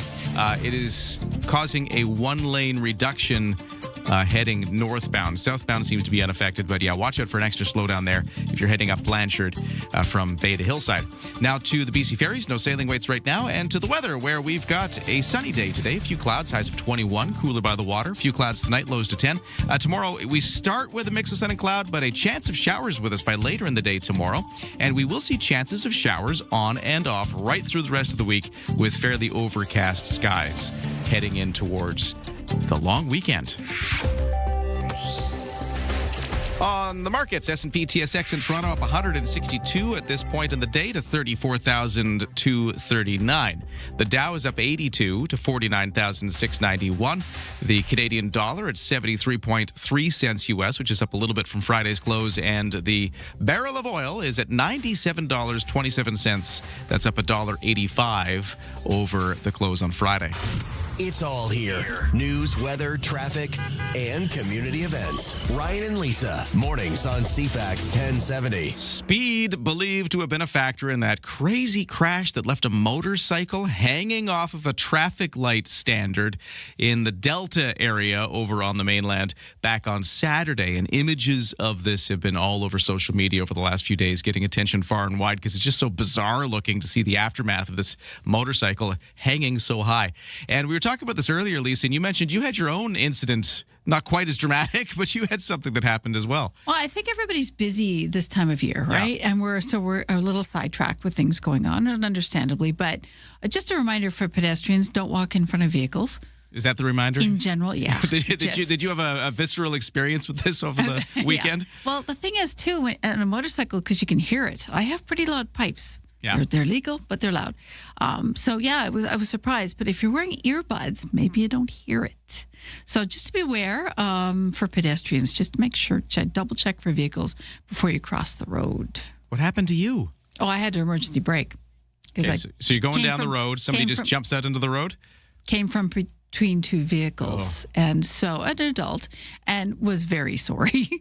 Apologized because I was right there. So that's fine. No one got hurt. Everyone's fine. But my brakes work. That was good. That was good to know. But yeah, just be aware as a pedestrian because yes, even though you normally have the right of way, jaywalking, of course you don't, which was the case. You don't want to get hurt.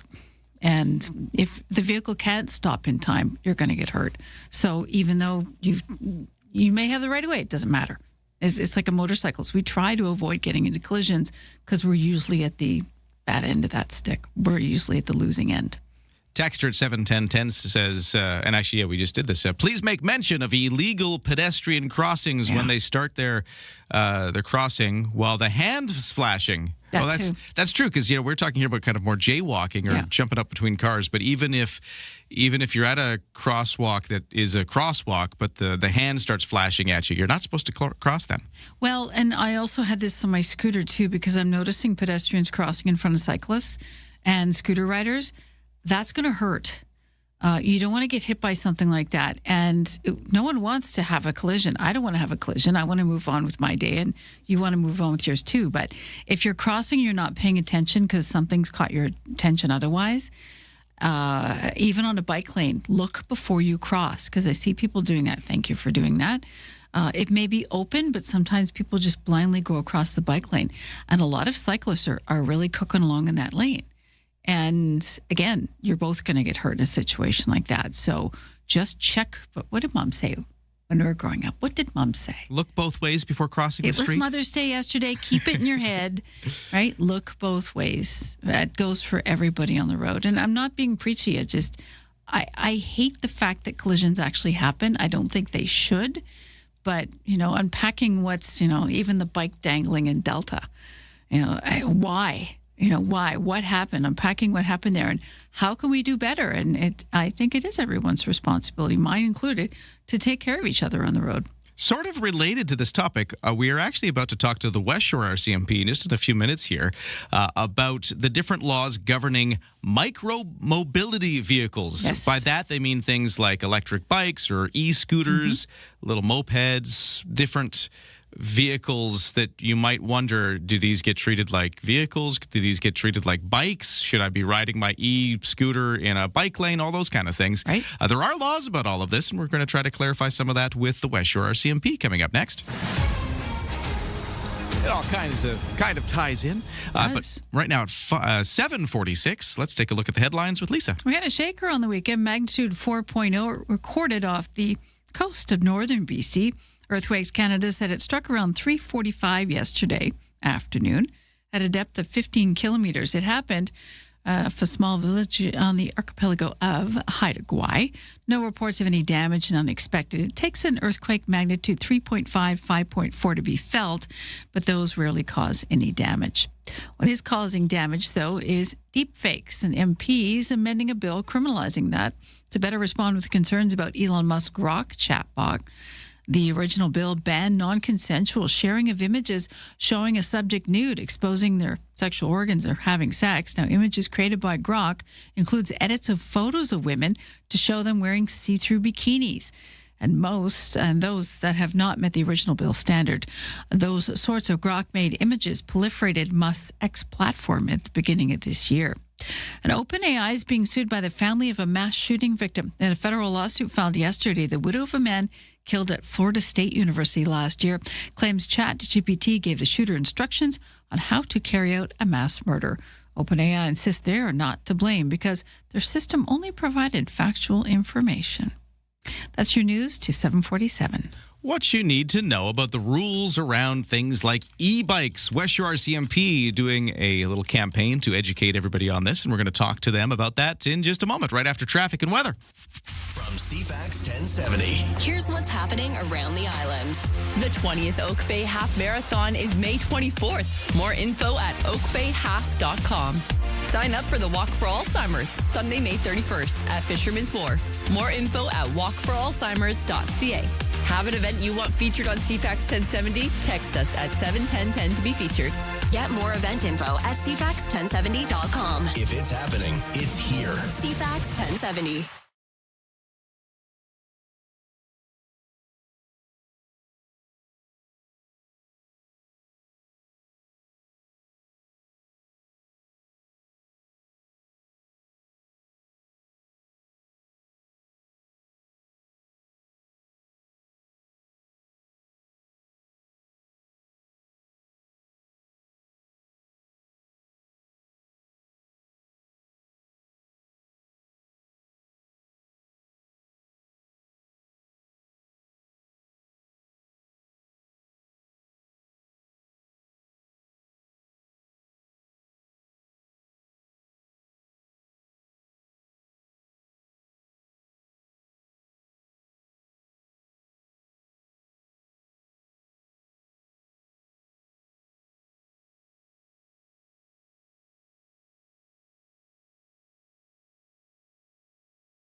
CFAX Morning Show brought to you by Thrifty Foods. Thrifty Foods thanks everybody who helped raise over $45,000 to support the new BC Cancer Centre in Nanaimo by purchasing specially marked potted plants at Island Grocers. over to CFAX 1070 traffic and weather. Well, the major blip right now is just some paving work on Blanchard that has things down to just one lane north on Blanchard from Bay to Hillside.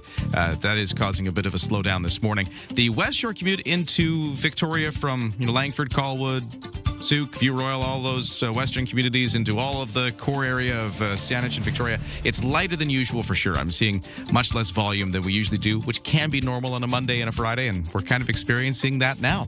For BC Ferries, no sailing waits. 8 o'clock sailing is leaving in a few minutes, and it's got... it just ticked over to full. So it is a one sail wait, but it's leaving in just a few minutes. The 9 o'clock is next with some vehicle space left. And for the weather... 11 degrees right now. We're eventually heading towards a high of 21 in the sun.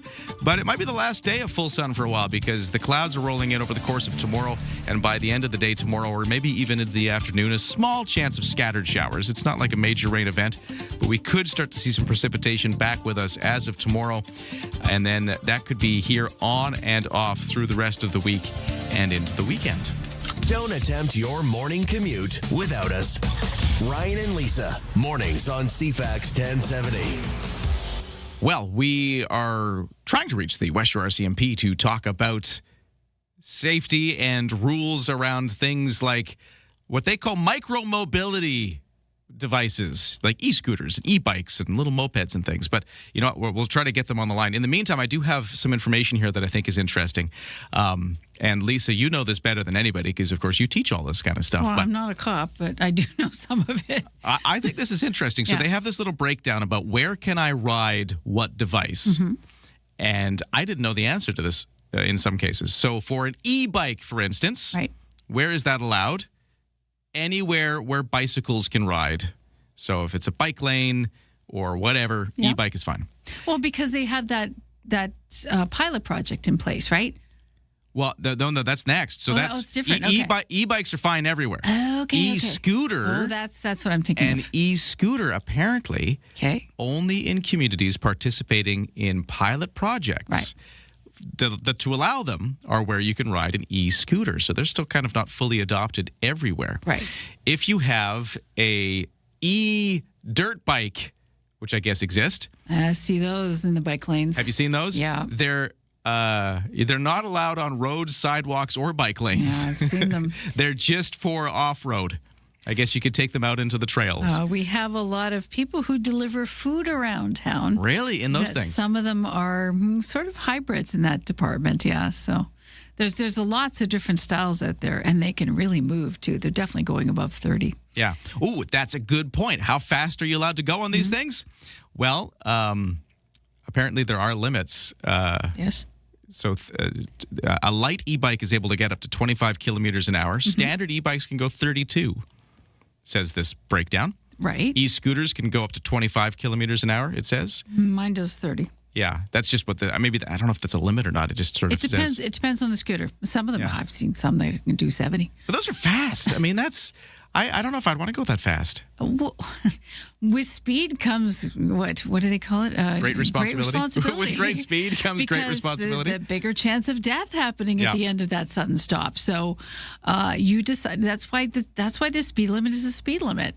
I had to e-brake yesterday. I was doing 30. Had I been doing 40, which a lot of people do 10 above the speed limit, whatever the speed limit is, I could have hit a pedestrian. I don't want to have these things happen. I do the speed limit. Does it take longer to get there? No, because traffic lights in the city are the great equalizer. Yeah. On the highway, you might save a little bit of time. Not necessarily in the city. You just put other people in danger. So what else you got there? Well, let's see. What else we got? Do you need to be a certain age for some of these things? Sure do. An e-bike, apparently it says it's 14 plus for light bikes, 16 plus for standard e-bikes. They're heavy. That's interesting. I didn't know there was like an age restriction. And there's a lot of power to them. E-scooters, 16 plus, but again, in the communities participating in the pilot project where these things are allowed. 32 of them, yeah. We mentioned e-dirt bikes. Yes. How old do I need to be? The answer is, this is not legal at any age on any public road. Correct. So, trick question for the e-dirt bikes. Just no. So that's kind of funny. Just don't. Just don't. Okay, well, there you go. We'll see if we can reach West Shore RCMP for more on that. But I think they're busy cracking down on the scooters. They're probably, they got scooters to... Maybe they're recovering from the big walk yesterday.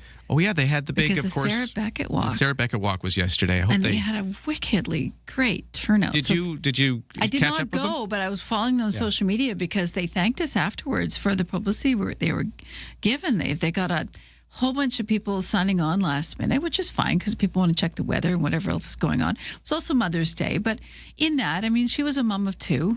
We know the tragedy in 2016, horrific, and a husband and two little boys left behind. And so this is a wonderful fundraiser locally to put back in the community. And I think there were well over 500 people involved with this. I'm glad, because we spoke to the husband. Brad Ashmurder, of late Sarah Beckett on Friday, and he mentioned that they were hoping for more people to show up, and I'm glad they did. They got it, and the crowds looked great. West Shore was out there. A number of different organizations were involved, and looked like everybody had a really great time. So, it's a great fundraiser, an annual event, and don't forget it. Write it down for next year. It happens on Mother's Day. Texters on e-scooters and things. This texter says, I have to laugh. The other day I was passed by an e-scooter, and I was driving at 50, and they weren't wearing a helmet. Okay, wow. Yeah. I don't think you're supposed to go that fast. You have to wear a helmet on any kind of scooter, a bike, even the motorcycle. The only thing that's legal right now that you have to do is you have to wear a helmet. Everything else is secondary, but I still say gear up, especially if you're going to be going that fast. E-scooters, it's 30. That's your limit. That's legally what you're allowed to do.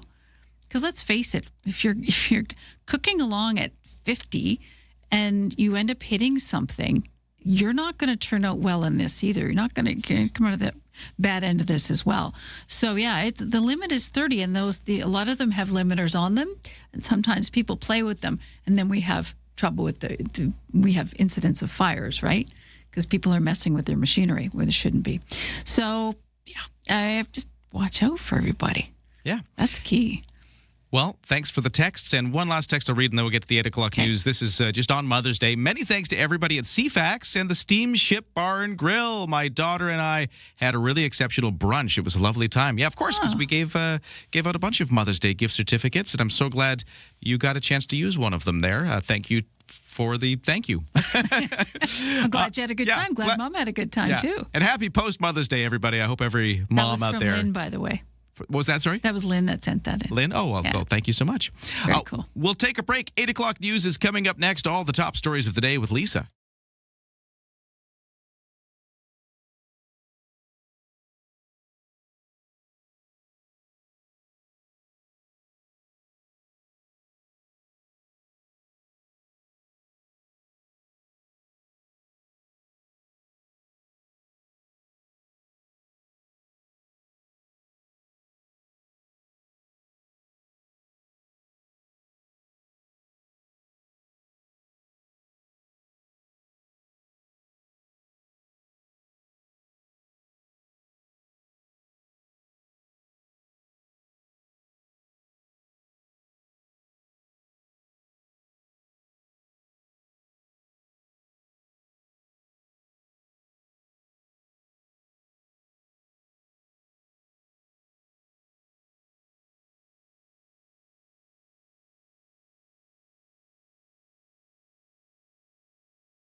CFAX Victoria. An iHeart radio station.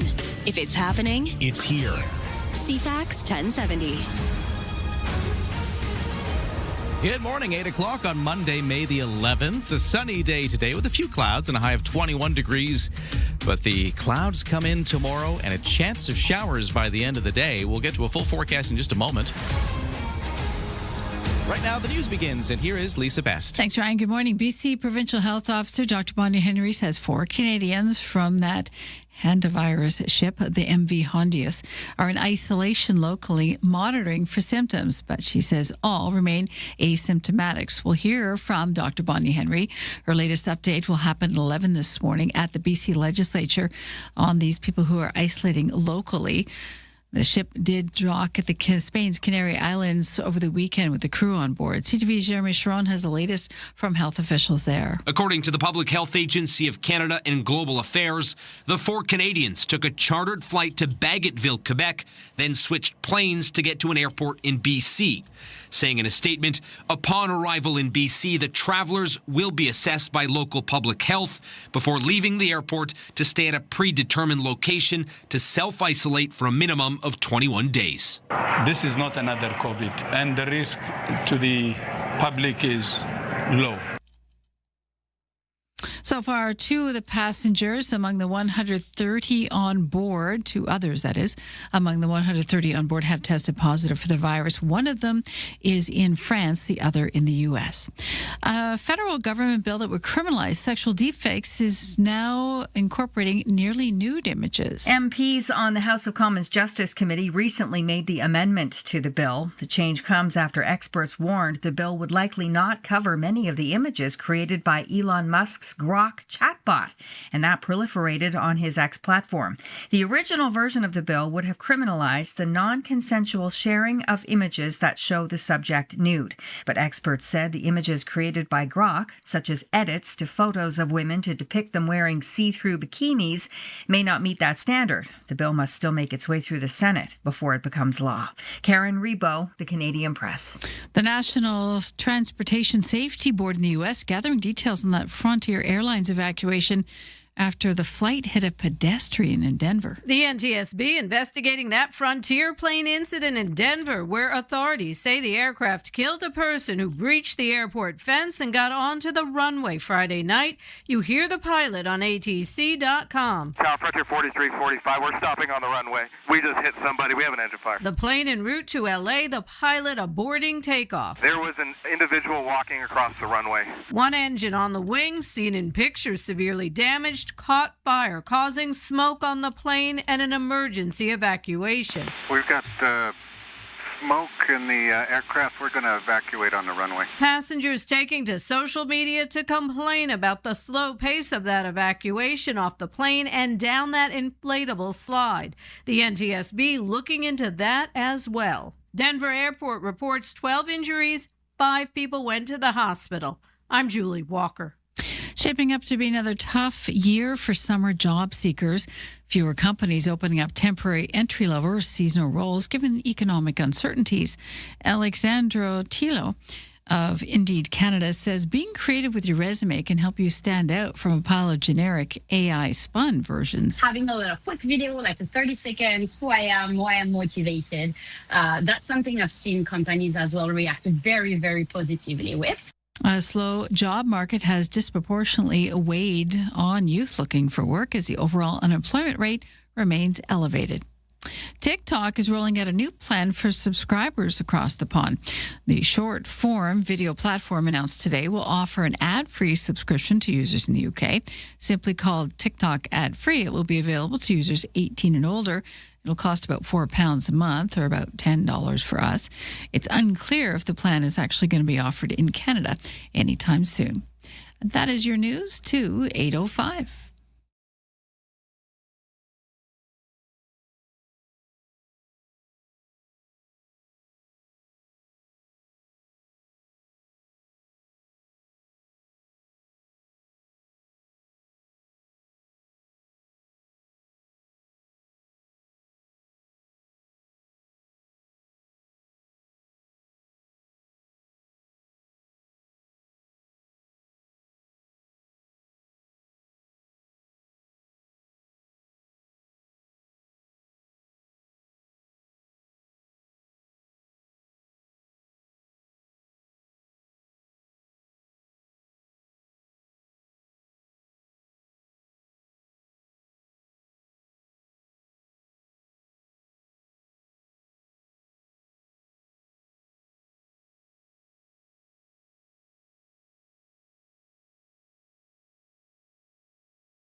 Your CFAX 1070 news poll question this morning. We're asking, do you believe in UFOs? The U.S. releasing a whole bunch of information on the topic. 56% say yes, absolutely.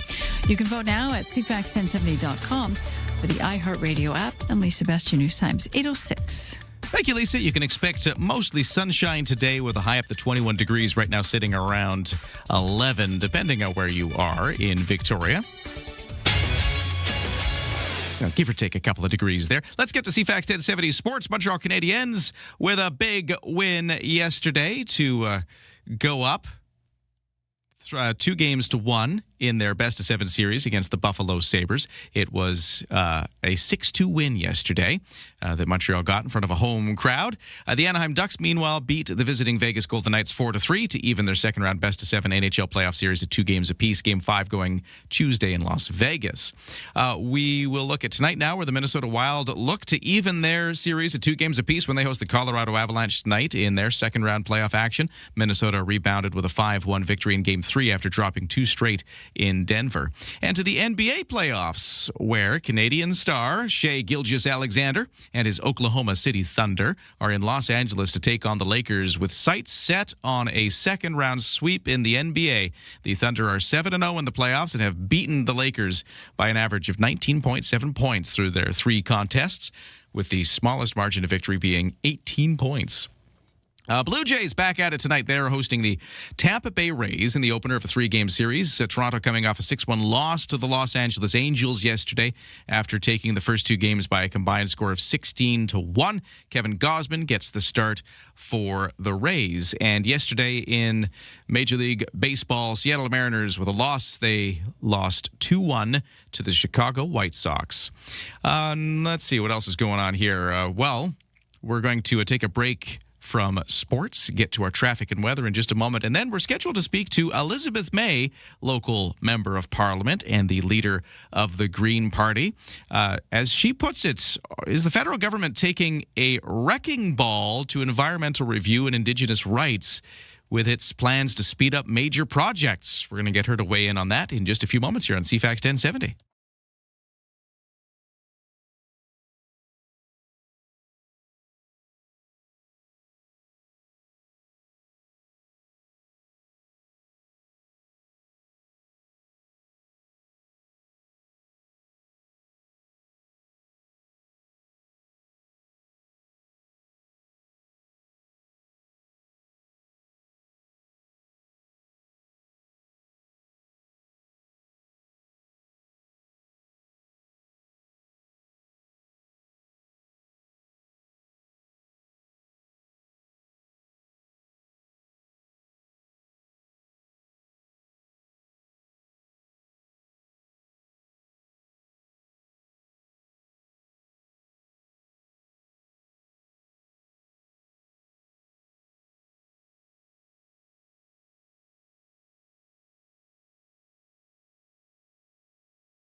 CFAX Morning Show brought to you by Thrifty Foods. Thrifty's thanks everybody who helped raise over $45,000 to support the new BC Cancer Centre in Nanaimo by purchasing specially marked pots at Island Grocers. Over to our traffic and weather. No crashes or accidents at this time. There is paving work on Blanchard northbound from Bay to Hillside, which is causing some delays. That's going to be a factor every day this week as that paving goes on, although I guess there is some of it that's weather dependent, and if we see some showers over the course of the week, that could change things. And that actually brings us to the weather forecast, because it's sunny today, highs of 21, a few clouds overnight, lows to 10, but then by the end of the day tomorrow, we might see a small chance of scattered showers. Clears up a little bit into Wednesday, but then the clouds are back with us on Thursday, Friday, and maybe even into the long weekend ahead of us as we look to see a small chance of showers back as sort of Thursday and the weekend hits. But we'll see how that shapes up as we get closer to our long-range forecast. Right now, we're sitting at 12 degrees officially at the Victoria International Airport. In downtown Victoria, it's 13 degrees. On the markets, S&P TSX up 129 points this hour to 34,207. The Dow is up 34 in New York to 49,643. The Canadian dollar at 73.2 cents U.S., which is up just a couple of ticks from the close on Friday. And the barrel of oil is up to $97.69 U.S. a barrel. That's up $2.27 from the close on Friday. Thanks for starting your day with us. Ryan and Lisa, mornings on CFAX 1070. I believe I've got on the line with us right now Elizabeth May, the leader of the Green Party in Canada. Is that you?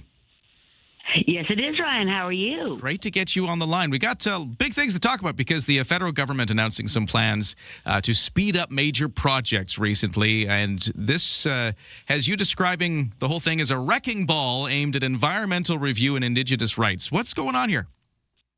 Well, there's two discussion papers, so-called, that were released on Friday. The deadline for the public, stakeholders, Indigenous and First Nations and all is by June 6th. And then they'll be bringing in legislation. And it's vast. It's still quite vague, these two discussion papers. Listeners can find them online. Go to Government of Canada and try to find things like getting major projects built fast, that kind of thing, One Canada economy. They're proposing around so many changes, and they're very vague. So they say things like, for specific projects, the cabinet could decide to exempt the Species at Risk Act. Meanwhile, for other projects, but the bottom line is that they're saying they're going to create sort of reconfiguring Canada to say we're going to create federal economic zones, and that isn't clear to me what they mean by that at all. We're going to create new federal economic zones so we can speed up, and some of this could be very good, transportation corridors, electricity corridors maybe, certainly pipelines. There's a lot here, and because it's a discussion paper, it's not in the kind of language where you can figure out what it's really going to do. But looking at the timeline, Parliament's supposed to adjourn June 20th. If it's anything like what they did last year, they sped through Bill C-5, which was an extraordinary power grab by the federal cabinet to be able to bypass any law they choose to bypass.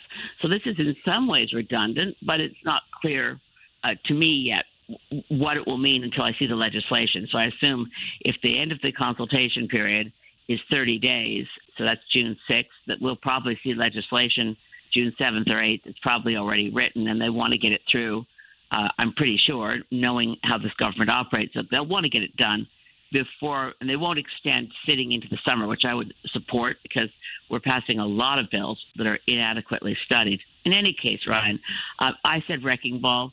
The former Minister of Environment, who's still a member of the Liberal caucus, the Honourable Stephen Guilbeault, said this is a sledgehammer where a scalpel would do. I would say there's quite a lot of alarm in many different quarters.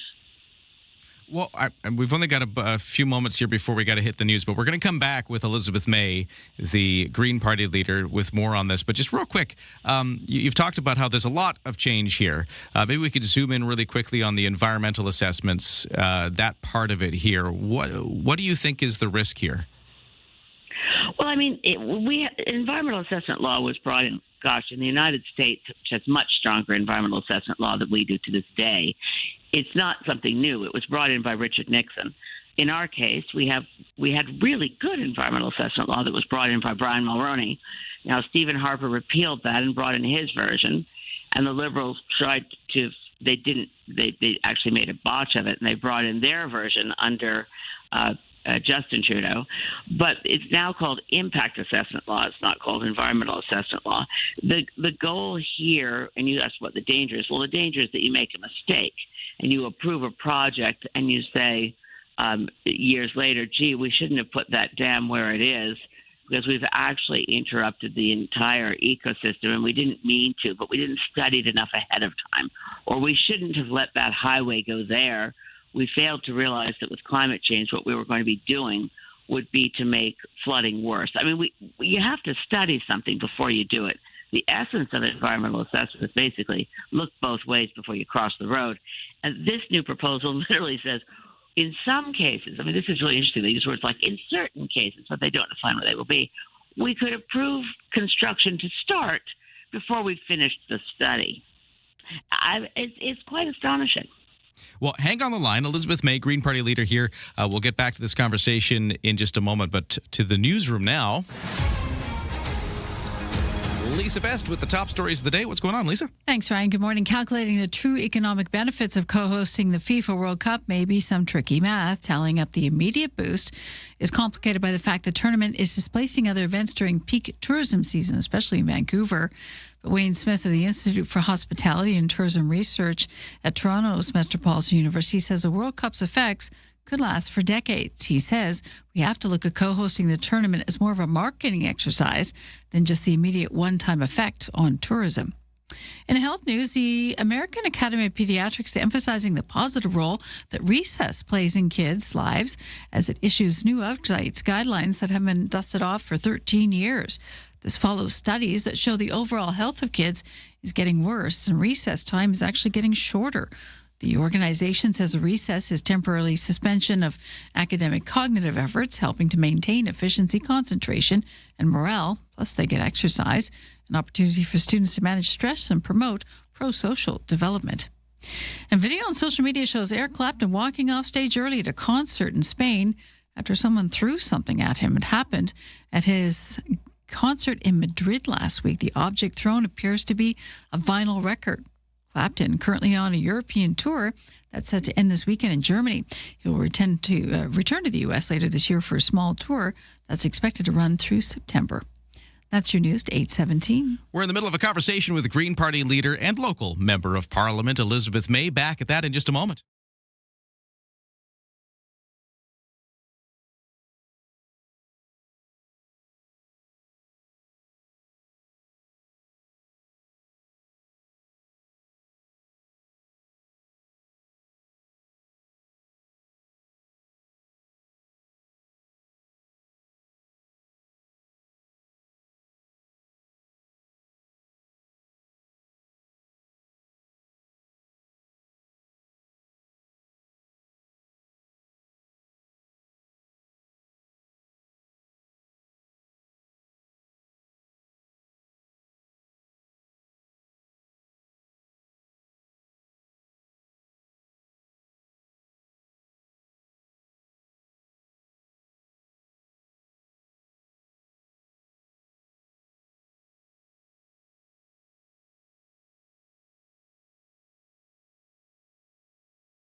CFAX at 70 traffic and weather. By the way, the whole morning show brought to you by Coastal Heat Pumps. For a comfortable home no matter the season, big savings on your heating bill. Talk to Coastal Heat Pumps, designed for comfort, the South Island's Elite Plus Fujitsu Air Stage dealer.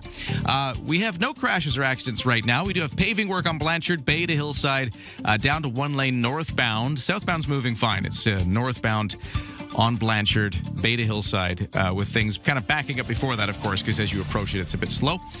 We have this texter here at 71010 who just mentioned that it seemed like traffic volume where they were going was as busy as ever today. I had been mentioning that things looked a little lighter than usual out of the West Shore. I'm not sure exactly where that texter was, but it sounds like it's busy somewhere. Let us know at 71010. I always appreciate hearing about the state of the commute. Wherever it is you're going, let me know. Was it busier, better? And let me know where you were. For BC Ferries, no sailing waits. For the weather forecast, it is going to be a mainly sunny day today. Highs of 21 expected. Right now, it's 12 degrees at the Victoria International Airport. in the kitchen, in the car, and at the office. Ryan and Lisa, mornings on CFAX 1070. Take us with you. Listen live on the free iHeartRadio app. We're talking federal politics with the leader of the Green Party, Elizabeth May, of course, local MP, joining us. Hello again, and thanks for holding on the line. Oh, that's fine, Ryan. Good morning. Well, we were talking just before the break about how the federal government has some plans that they were unveiling to speed up major projects. I mean, that's been the name of this government's game, the Mark Carney government. They want to get major projects going, and they want to get them fast. They want to build Canada strong and all of those taglines. But the latest we're hearing is plans to, say, shift the responsibility of reviewing, say, pipelines or, other things to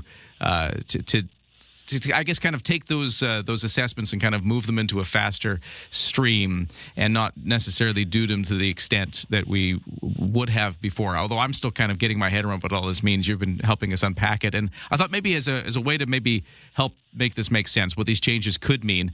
Let's talk pipelines, because, I think for BC, that tends to be one of the things we are most kind of alert to. And so how would these changes affect something like building a pipeline from Alberta carrying oil to the BC coast?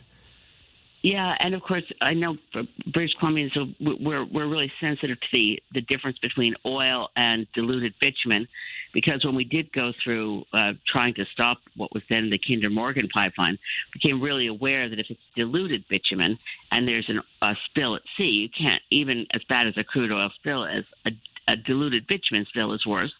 And we've not had one, thank heavens, but there's all kinds of efforts going to try to boost the amount of diluted bitumen we ship out of Canada. The strange thing is actually that for all the Trans Mountain Pipeline being built, and at most of our fossil fuel product, well, 90% of it is still going to the United States. So then they just approved the Sunrise project for Enbridge, which is natural gas, which again and it goes through Squamish. It will get through to the new wood fiber, again, an LNG in British Columbia is fracked, which means you've got a lot of environmental damage and climate change impacts from release of methane when you're doing it. So these major projects have big impacts. There's not, and the bottom line, which I always find it really interesting, is that there's not a lot of big developers knocking on the door, big oil companies saying, we want to build a pipeline. You've got Daniel Smith in Alberta saying the federal government better get us a pipeline. And since it was November 27th that Mark Carney signed the MOU with Alberta that said, we're going to get a lot done here. We have an MOU with Alberta, and you're going to see more soon. And the kind of this, it does begin to feel like a movie. I've seen this before. We're going to see more soon. But in the absence of any big oil companies or, fossil fuel energy pipeline companies saying, we want to build a pipeline, it's hard to build something fast if nobody wants it. And the market around the world is, according to the International Energy Agency, moving away from fossil fuels. Never mind, this discussion paper would speed up environmental assessments, put them to one, even maybe one minister instead of the whole cabinet, if they think it's really fast is needed. They want to bypass, well, they don't use the word bypass, but they say on consultations with First Nations, we're going to create a single hub, and all the consultations on any particular project from whatever nations, it'll all flow through one hub, and it has to be done in a year. Now, that's asking a lot, because I was an intervener in the Kinder Morgan process. It took Kinder Morgan much more than a year to even tell the regulator that at the time was the National Energy Board what the pipeline route would be. Quite often the proponent, the industry, doesn't have all their information together within a year. But the way this discussion paper is written, it seems that they want to approve projects within a year without the proper study first. Even, as I said, even to say in black and white, in certain circumstances, construction could begin before the study is over. And is that the same way it would go with the Indigenous consultation? Because it sounds like that would be sped up too, as you mentioned. Like, how do they still try to do it, but while also building it, like they're doing with the environmental assessments, or how does that go? Well, I mean, I would leave it to, I'll step back and say it'll be for First Nations to tell us how this is received, because again, this is sketchy. I'm trained as a lawyer, I like to see the legislation and see the words that are used so I know what happens in law.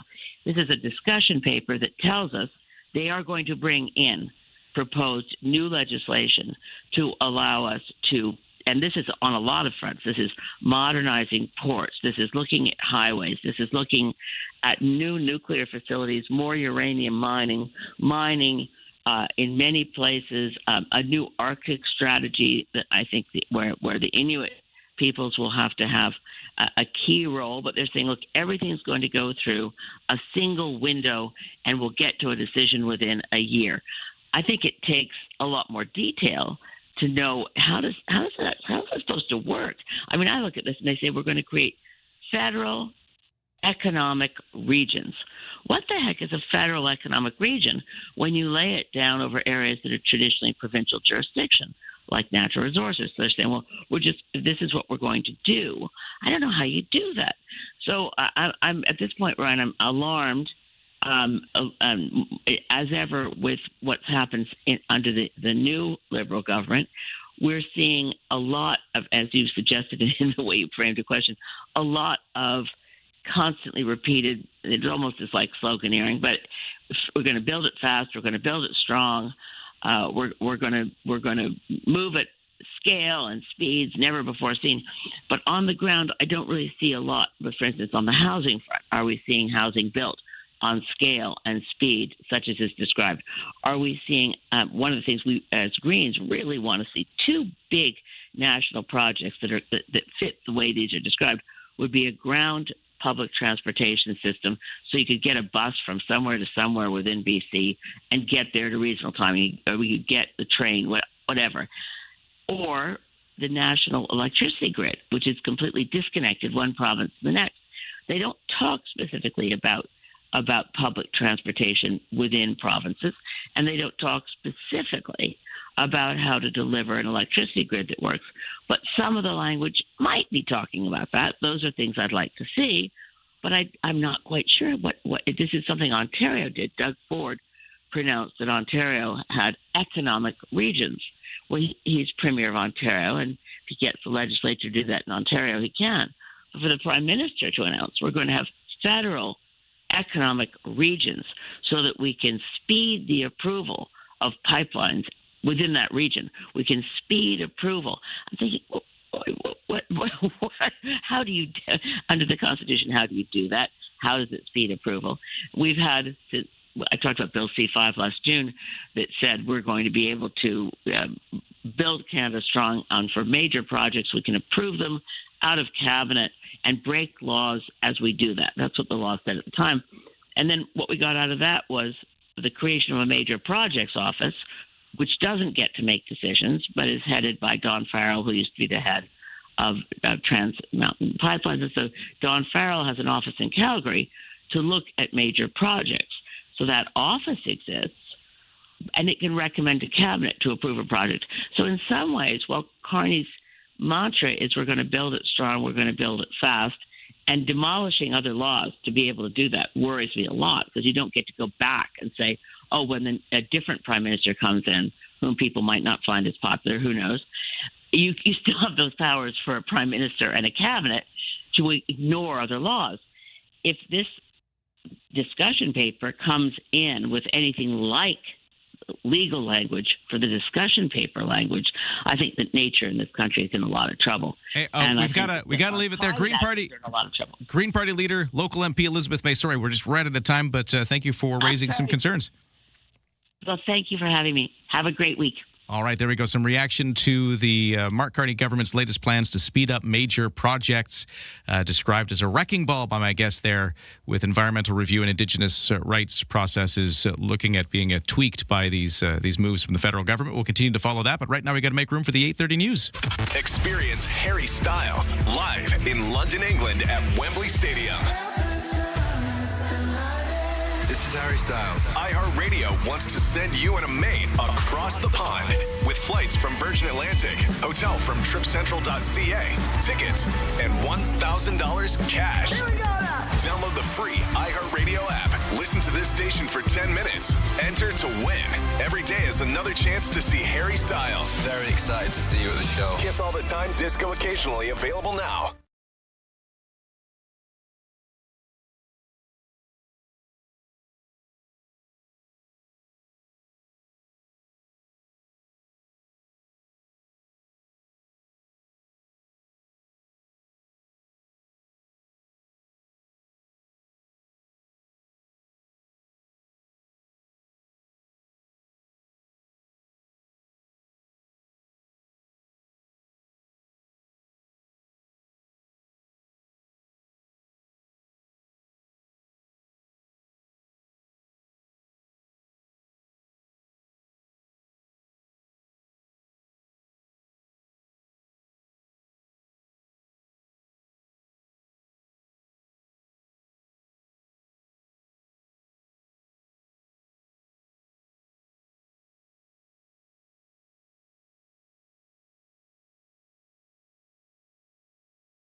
CFAX Victoria. An iHeartRadio station. If it's happening, It's here. CFAX 1070. Good morning. It is 8:32 on Monday, May the 11th. It's time for the news. Let's get right to it. And here is Lisa Best. Thanks, Ryan. Good morning. There may be a solution for balancing additional bus service to Victoria International Airport with the needs of residents on the Saanich Peninsula. CFAX 1070's Josh Hilden has details. Victoria Transit staff will present commissioners with three options to consider when they meet this Tuesday. One would maintain the status quo until expansion funding becomes available. Another would pilot diverting Route 72 for 1 to 2 years to serve the airport, adding about 10 minutes to the trip and eliminating Route 88. A third hybrid option would see select early morning and late night trips on Route 72 serve the airport, while routes 88 and 87 continue providing daytime service. Staff say the hybrid option would also be cost neutral, with additional service hours coming from elsewhere in the system through increased use of double-decker buses. Josh Hilden, CFAX 1070 News. With summer temperatures on the way, the West Coast heating up, especially south of us. Vegas, I think, is supposed to be 40 today, as is Palm Springs. Alarming summer temperatures locally could trigger a new bylaw to better protect local renters. CFAX 1070's Koch Cotton has details. As summers in Victoria continue to get hotter year on year, a potential new bylaw could provide renters with some relief. At a council meeting this week, councillors will urge the city to adopt either a new bylaw or change an existing one which would stop landlords from prohibiting cooling equipment. In addition, they will seek confirmation from the Minister of Housing that this new bylaw would not trigger renovictions or rent increases above the standard level. The initiative comes after the City of New Westminster designed their own cooling bylaw as temperatures continue to climb. Since the 2021 heat dome and the larger trend towards hotter summer temperatures due to climate change, cooling in rental apartments has become a significant concern for BC residents. This devastating 2021 heat dome caused 619 deaths in the province, 18 of which were in Greater Victoria, with many occurring in overheated homes. Public health investigations found that most deaths occurred indoors in private residences. Many victims were older adults living alone in apartments without cooling. And finally, that indoor temperatures in some buildings exceeded 35 degrees Celsius. Koch Cadden, CFAX 1070 News. The captain of the cruise ship in the middle of the hantavirus outbreak has released a statement thanking crew and passengers for their perseverance. In a recorded message released by Oceanwide Expeditions, which operates the cruise line, Captain Jan Dabrowski says his thoughts are with the ones that are no longer with us. I've decided to take this time to thank every single guest and crew member on board here, as well as our colleagues back home. the past few weeks have been extremely challenging to resolve. 3 cruise ship passengers have died. Another have tested positive with hantavirus. Now, BC's provincial health officer says the 4 Canadians from aboard that ship who are back on Vancouver Island in isolation locally are monitoring for symptoms, but all remain asymptomatic at this point. We're going to hear from provincial health officer Dr. Bonnie Henry. She'll have another update on these Canadians back on our soil at 11 a.m. That will happen at the BC Legislature. And that is your news to 8:35.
Your CFAX 1070 news poll question this morning. Since the U.S. released a lot of information about what can be in the heavens, we're asking you, do you believe in UFOs? About 56% say yes, they do. You can vote at CFAX1070.com, Twitter X, and also the iHeartRadio app. I'm Lisa Best. Your news time is 8:37. Thank you, Lisa. It is 12 degrees in Victoria with some sunshine. We've got a high of 21 on the way, and I'll get you a full forecast in just a moment. But first, let's talk sports, where the Montreal Canadiens have taken a 2-1 lead in their second-round playoff series against the Buffalo Sabres. The Canadiens won 6-2 in Game 3 yesterday before a rocking home crowd. And snake-bitten winger Cole Caulfield scored his second of the postseason, and he was happy to break a 5-game goal drought. It feels good, but, the team's been winning, and, guys have been stepping up, and that's really big for me. And just trying to be a good teammate and do what I can do to help the team win. The Canadiens will have their chance to take a 3-1 lead in Game 4 tomorrow night at the Bell Center. Elsewhere, Anaheim Ducks beat the visiting Vegas Golden Knights 4-3 yesterday to even their second-round best-of-7 NHL playoff series to 2 games apiece. In the NBA playoffs, those continue as well, with Canadian star Shai Gilgeous-Alexander and the Oklahoma City Thunder in Los Angeles to take on the Lakers, with sights set on a second-round sweep in the NBA. The Thunder are 7-0 in the playoffs so far. And for the Detroit Pistons and Cleveland Cavaliers matchup, Game 4 is happening tonight. Detroit is trying to take a 3-1 lead in that best-of-7 matchup after dropping Game 3 on the road, 116-109. Blue Jays back at it, hosting the Tampa Bay Rays in an opener of a 3-game set tonight. They lost 6-1 to the Los Angeles Angels yesterday. That was with the Blue Jays with the Seattle Mariners. They lost to the Chicago White Sox 2-1 yesterday. That is your sports to 8:39.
CFAX 1070 traffic and weather. So we got this paving work on Blanchard. It has northbound from Bay to Hillside down to 1 lane. So that's causing some delays. And I had a text here earlier saying that getting from sort of the city, out of the city, that direction. They weren't necessarily taking Blanchard, but just everything seemed to be a little more congested than usual. Yeah, they went from the Belmont Park area to the Mayfair Mall area, and very congested for a Monday, said the texter. So that part of town seems to be very busy. West Shore into Victoria, though, seems to be lighter than usual, so it's a mixed bag. For BC Ferry, Swartz Bay to Swanson, no sailing waits. And for the weather, we are taking a look at a sunny day today, but clouding over tomorrow. And then a chance of showers by tomorrow later in the day. And then after that, chances of showers kind of creep into the forecast on and off right through the rest of the week and into the Victoria Day long weekend. CFAX Morning Show brought to you by Coastal Heat Pumps. For a comfortable home no matter the season, big savings on your heating bill. Talk to Coastal Heat Pumps, designed for comfort, the South Island's Elite Plus Fujitsu Air Stage dealer. On the markets in Toronto, S&P TSX up 137 to 34,215. The Dow in New York is up 44 to 49,653. Canadian dollar at 73.2 cents US, which is up a little bit from the close on Friday. Barrel of oil at $97.53 US. That's up a little over $2 a barrel over Friday. Ryan and Lisa. Mornings on CFAX 1070. Remember, you have us in the palm of your hand. For listeners on the go, listen live on the free iHeartRadio app. Ooh, I got a big contest coming up on CFAX to tell you about, but before I do, just real quick, we were talking about the federal changes to approving the big mega projects that Canada would like to see built. Right. Think pipelines, think, all of these kind of things. Some legislative changes were introduced into the House of Commons. We were just talking to Elizabeth May about those, the federal Green Party leader. She has some concerns about the environmental impacts here. Do. Yeah. And coming up next, we're going to continue to follow those that very story, but the Business Council of BC weighing in from their perspective. What are their thoughts on changing the review process for things like pipelines to maybe make it easier to move ahead? Is this a good news story for BC business? Or what does he think? We're going to be talking to Jairo Yunus, Director of Policy for the Business Council of BC, coming in just a few moments. But first, before any of that, have we got a contest for you, Lisa? We sure do. I want in on this. Sometimes you see contests that we have and you get contest envy because we can't win it. Yeah, we work here. We're not allowed. This is one of them. Everyone was weighing in when we saw this come down. Now, I am giving you an early heads up because this doesn't start until next week. Okay. But starting next week, here's what you want to do. You want to listen for the sound of rock music because this is the summer of rock here on CFAX 1070, presented by the Sax Point Pub in Esquimalt. We'll be playing these little rocks. Yeah, which does rock. Say it a few times. We will be playing these little snippets of songs throughout the day. When you hear a rock song, you're gonna jazz. You're gonna text rock. ROCK. There's a theme here, right? Making it real tough for you. And here's what you could win. Okay. There are concerts coming to Vancouver featuring bands like the Black Keys, AC/DC, Guns N' Roses, Motley Crue. We got tickets to all those, and we've also got accommodations at the Rosedale and Robson Hotel and Suite, and we got flights on Helijet. Wow. It's a whole ticket, hey? So we want to send you with the ticket and the accommodation and the travel. But what you got to do, again, is listen for those little snippets of songs for the artist of the week. Text us rock when you hear them and be entered to win a draw. Now, this is all starting next week. We're just giving you a sneak peek here, a little heads up. You can prep. Get your favorite old rock T-shirt out. Maybe Led Zeppelin or something. See if it still fits. Yeah. Get your hair done. Yeah. You got to have the big hair. Tease it up. Get the hairspray. It's the CFAX Summer of Rock, presented by Sax Point Pub in Esquimalt, starting next week. Oh, it's good fun. Okay, let's get to the headlines. What's happening, Lisa? And to the serious stuff. BC Health Officer Dr. Bonnie Henry says she does understand our concern about hantavirus. 2 Canadians evacuated from the cruise ship at the center of the outbreak, now quarantined and being monitored here locally. Henry says her stomach clenched when she first heard about the outbreak, but points out that hantavirus does not spread like COVID does. There's another case apparently now in Ontario. A Canadian that's returned home. She says other experts say hantavirus is not considered a disease with pandemic potential. We'll learn more about this. Dr. Bonnie Henry offering an update at 11 this morning at the BC Legislature. We'll bring you that information as it becomes available. The U.S. president has rejected Iran's latest proposal to end the war. That has sent oil prices climbing again overnight and making the already shaky ceasefire even more fragile. The U.S. president says he expects his trip this week to China to urge the president there to pressure Iran into making concessions. China is Iran's biggest buyer of its sanctioned crude oil, which gives Beijing some leverage in the matter. Young people facing a tough go for the summer labor market. The easiest, most common way to look for a job is, of course, to post online, but experts recommend you need to access your community. Canada's career counselor, Laura Hambley, says networking stands out as the number one way that you can land a job in certain markets. Indeed, Canada's Alexander Teal adds that a short video resume can actually help you stand out from that pile of generic AI-spun applications that are circulating. That is your news to 8:46. All right, continuing to cover changes at the federal level to things like environmental approvals, building big major projects faster if these changes come to pass. Another reaction coming up next after traffic and weather. Send us a text at 71010 if you see any issues out there, or maybe you're hitting the slowdown being caused by paving on Blanchard. Let us know how that's going. From CFAX 1070. Here's what's happening around the island. The 20th Oak Bay Half Marathon is May 24th. More info at oakbayhalf.com. Sign up for the Walk for Alzheimer's, Sunday, May 31st at Fisherman's Wharf. More info at walkforalzheimers.ca. Have an event you want featured on CFAX 1070? Text us at 71010 to be featured. Get more event info at CFAX1070.com. If it's happening, it's here. CFAX 1070.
CFAX Morning Show brought to you by Thrifty Foods, and they thank everybody who helped raise over $45,000 to support the new BC Cancer Centre in Nanaimo by purchasing specially marked pots at Island Thrifty Foods Grocers. To the traffic and weather, the only real kind of blip on the scene this morning is this paving work.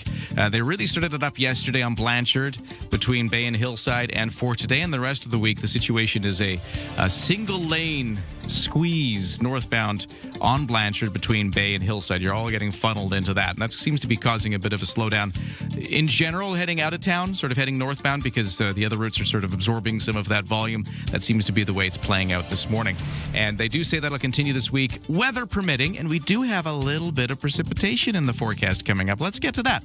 Mainly sunny today, so today is just dry and sunny, highs at 21. Few clouds tonight, lows to 10. Clouds over the course of tomorrow for our Tuesday with a high of 22, and we get into a chance of showers, a small chance of scattered showers by later in the day Tuesday and overnight. Wednesday kind of clears up, but we're back to some clouds and maybe a chance of showers for the rest of the week after that and into the long weekend as well.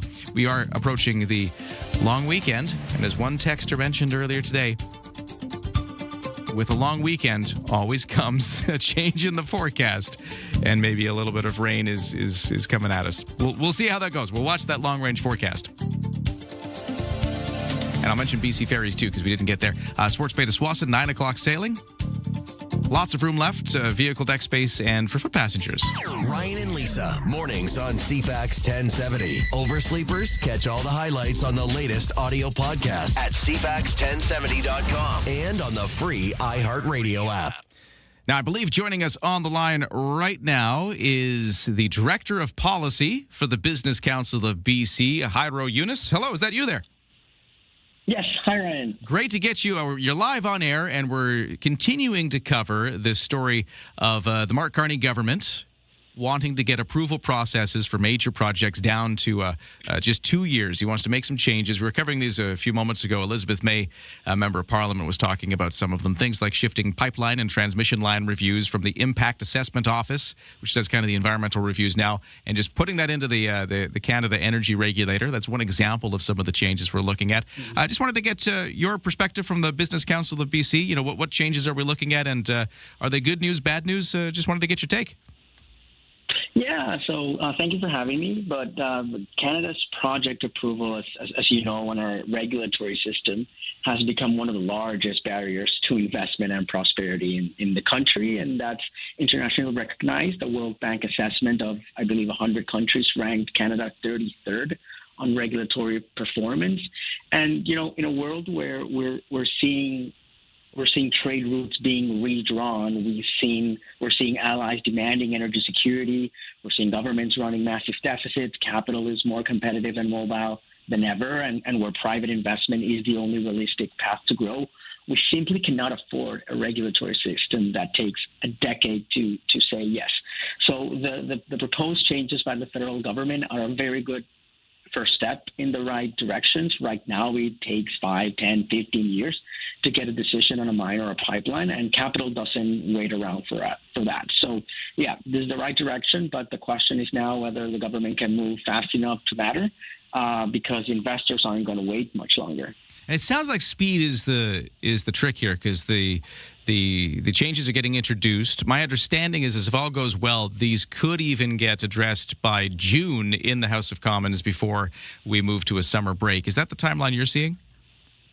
Yeah, I mean, that's what the government is reporting. Hopefully we will be able to see that. I believe they launched a consultation period of around 30 days. So that means that they are probably planning to move fast on it, and that's very much welcome. Like I mentioned, we're in a world in which supply chains are being weaponized, in which our allies are demanding Canadian natural resources and our energy. So we have to move fast because capital will not wait. Can you give me an example of I guess, a hypothetical here? And we used pipelines earlier just because here in BC, that's something that we're quite aware of, is the plan to build, I shouldn't say a plan, the hope to build a pipeline, an additional one from Alberta to the coast. No proponent is there yet to build it, but I guess, you know, that is an example of something that could be faster if these changes happen. Could you kind of walk us through how this would change things for such a project? Yeah, so the basic shift is from a system where a proponent, let's say, deals with a dozen federal departments one at a time, to a system, it looks like, where everything runs in parallel, and you get one decision at the end. So it's not sequential as it's right now with Bill C-69. On one consultation process with Indigenous communities instead of 5 or 6 overlapping ones for energy projects, pipelines, for example, the one that you mentioned, the regulator with the actual expertise, which is the Canada Energy Regulator, becomes the single authority instead of laying a separate impact assessment on top of that. And for major pipelines, Cabinet would designate it in the public interest up front, so at the beginning of the process, not after the proponent has spent years and hundreds of millions of dollars going through the process, which may help by providing some political certainty. So those are kind of the changes, welcome changes that are being proposed. I mean, right now, with the current impact assessment agency and the impact assessment process that we have, we've only had 1 or 2 projects that have been completed. That's 1 or 2 projects in 7 years. there are about 20 others still stuck in the pipeline and nowhere near a decision. So there was a broad recognition that the status quo was unsustainable, and hopefully these proposed changes will change that. Now, you're speaking from the Business Council of BC. From a BC perspective, what kind of projects would we expect to see maybe speed along if these changes come to pass? Yeah, like you mentioned, BC is ground zero for these changes. We got LNG terminals, we got port expansion proposals, we got pipelines proposals, transmission upgrades. So every single one of those projects triggers multiple federal permits.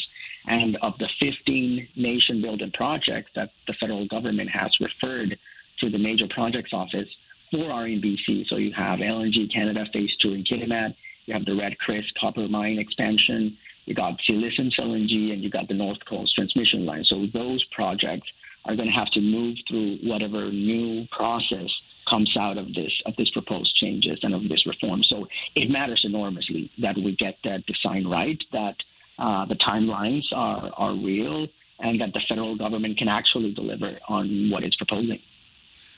At the same time, BC filled with people who care about the environment and might be concerned or alarmed to hear that some of those processes might be getting sped up. Do you think there's any reason to worry there? I don't think there is any issues to worrying. This is a matter of certainty and predictability. The assessment process continues to be the assessment process. All the environmental regulations continue to be the same environmental regulations that are in place. It's just a matter of making our regulatory system more efficient, of making sure that we have minimum burden, but still with high standards, which I think investors are looking for as well. And our allies in Asia, our allies in Europe also are also demanding our natural resources and our products, because they know that Canadian standards are one of the highest in the world. For example, our LNG is one of the lowest emitting natural LNGs in the world. So the environmental assessment is still going to be part of that process, but now it's just streamlined, and it's only one agency, one federal agency that's in charge of it, that's going to make the decision, but all the processes are still going to be there.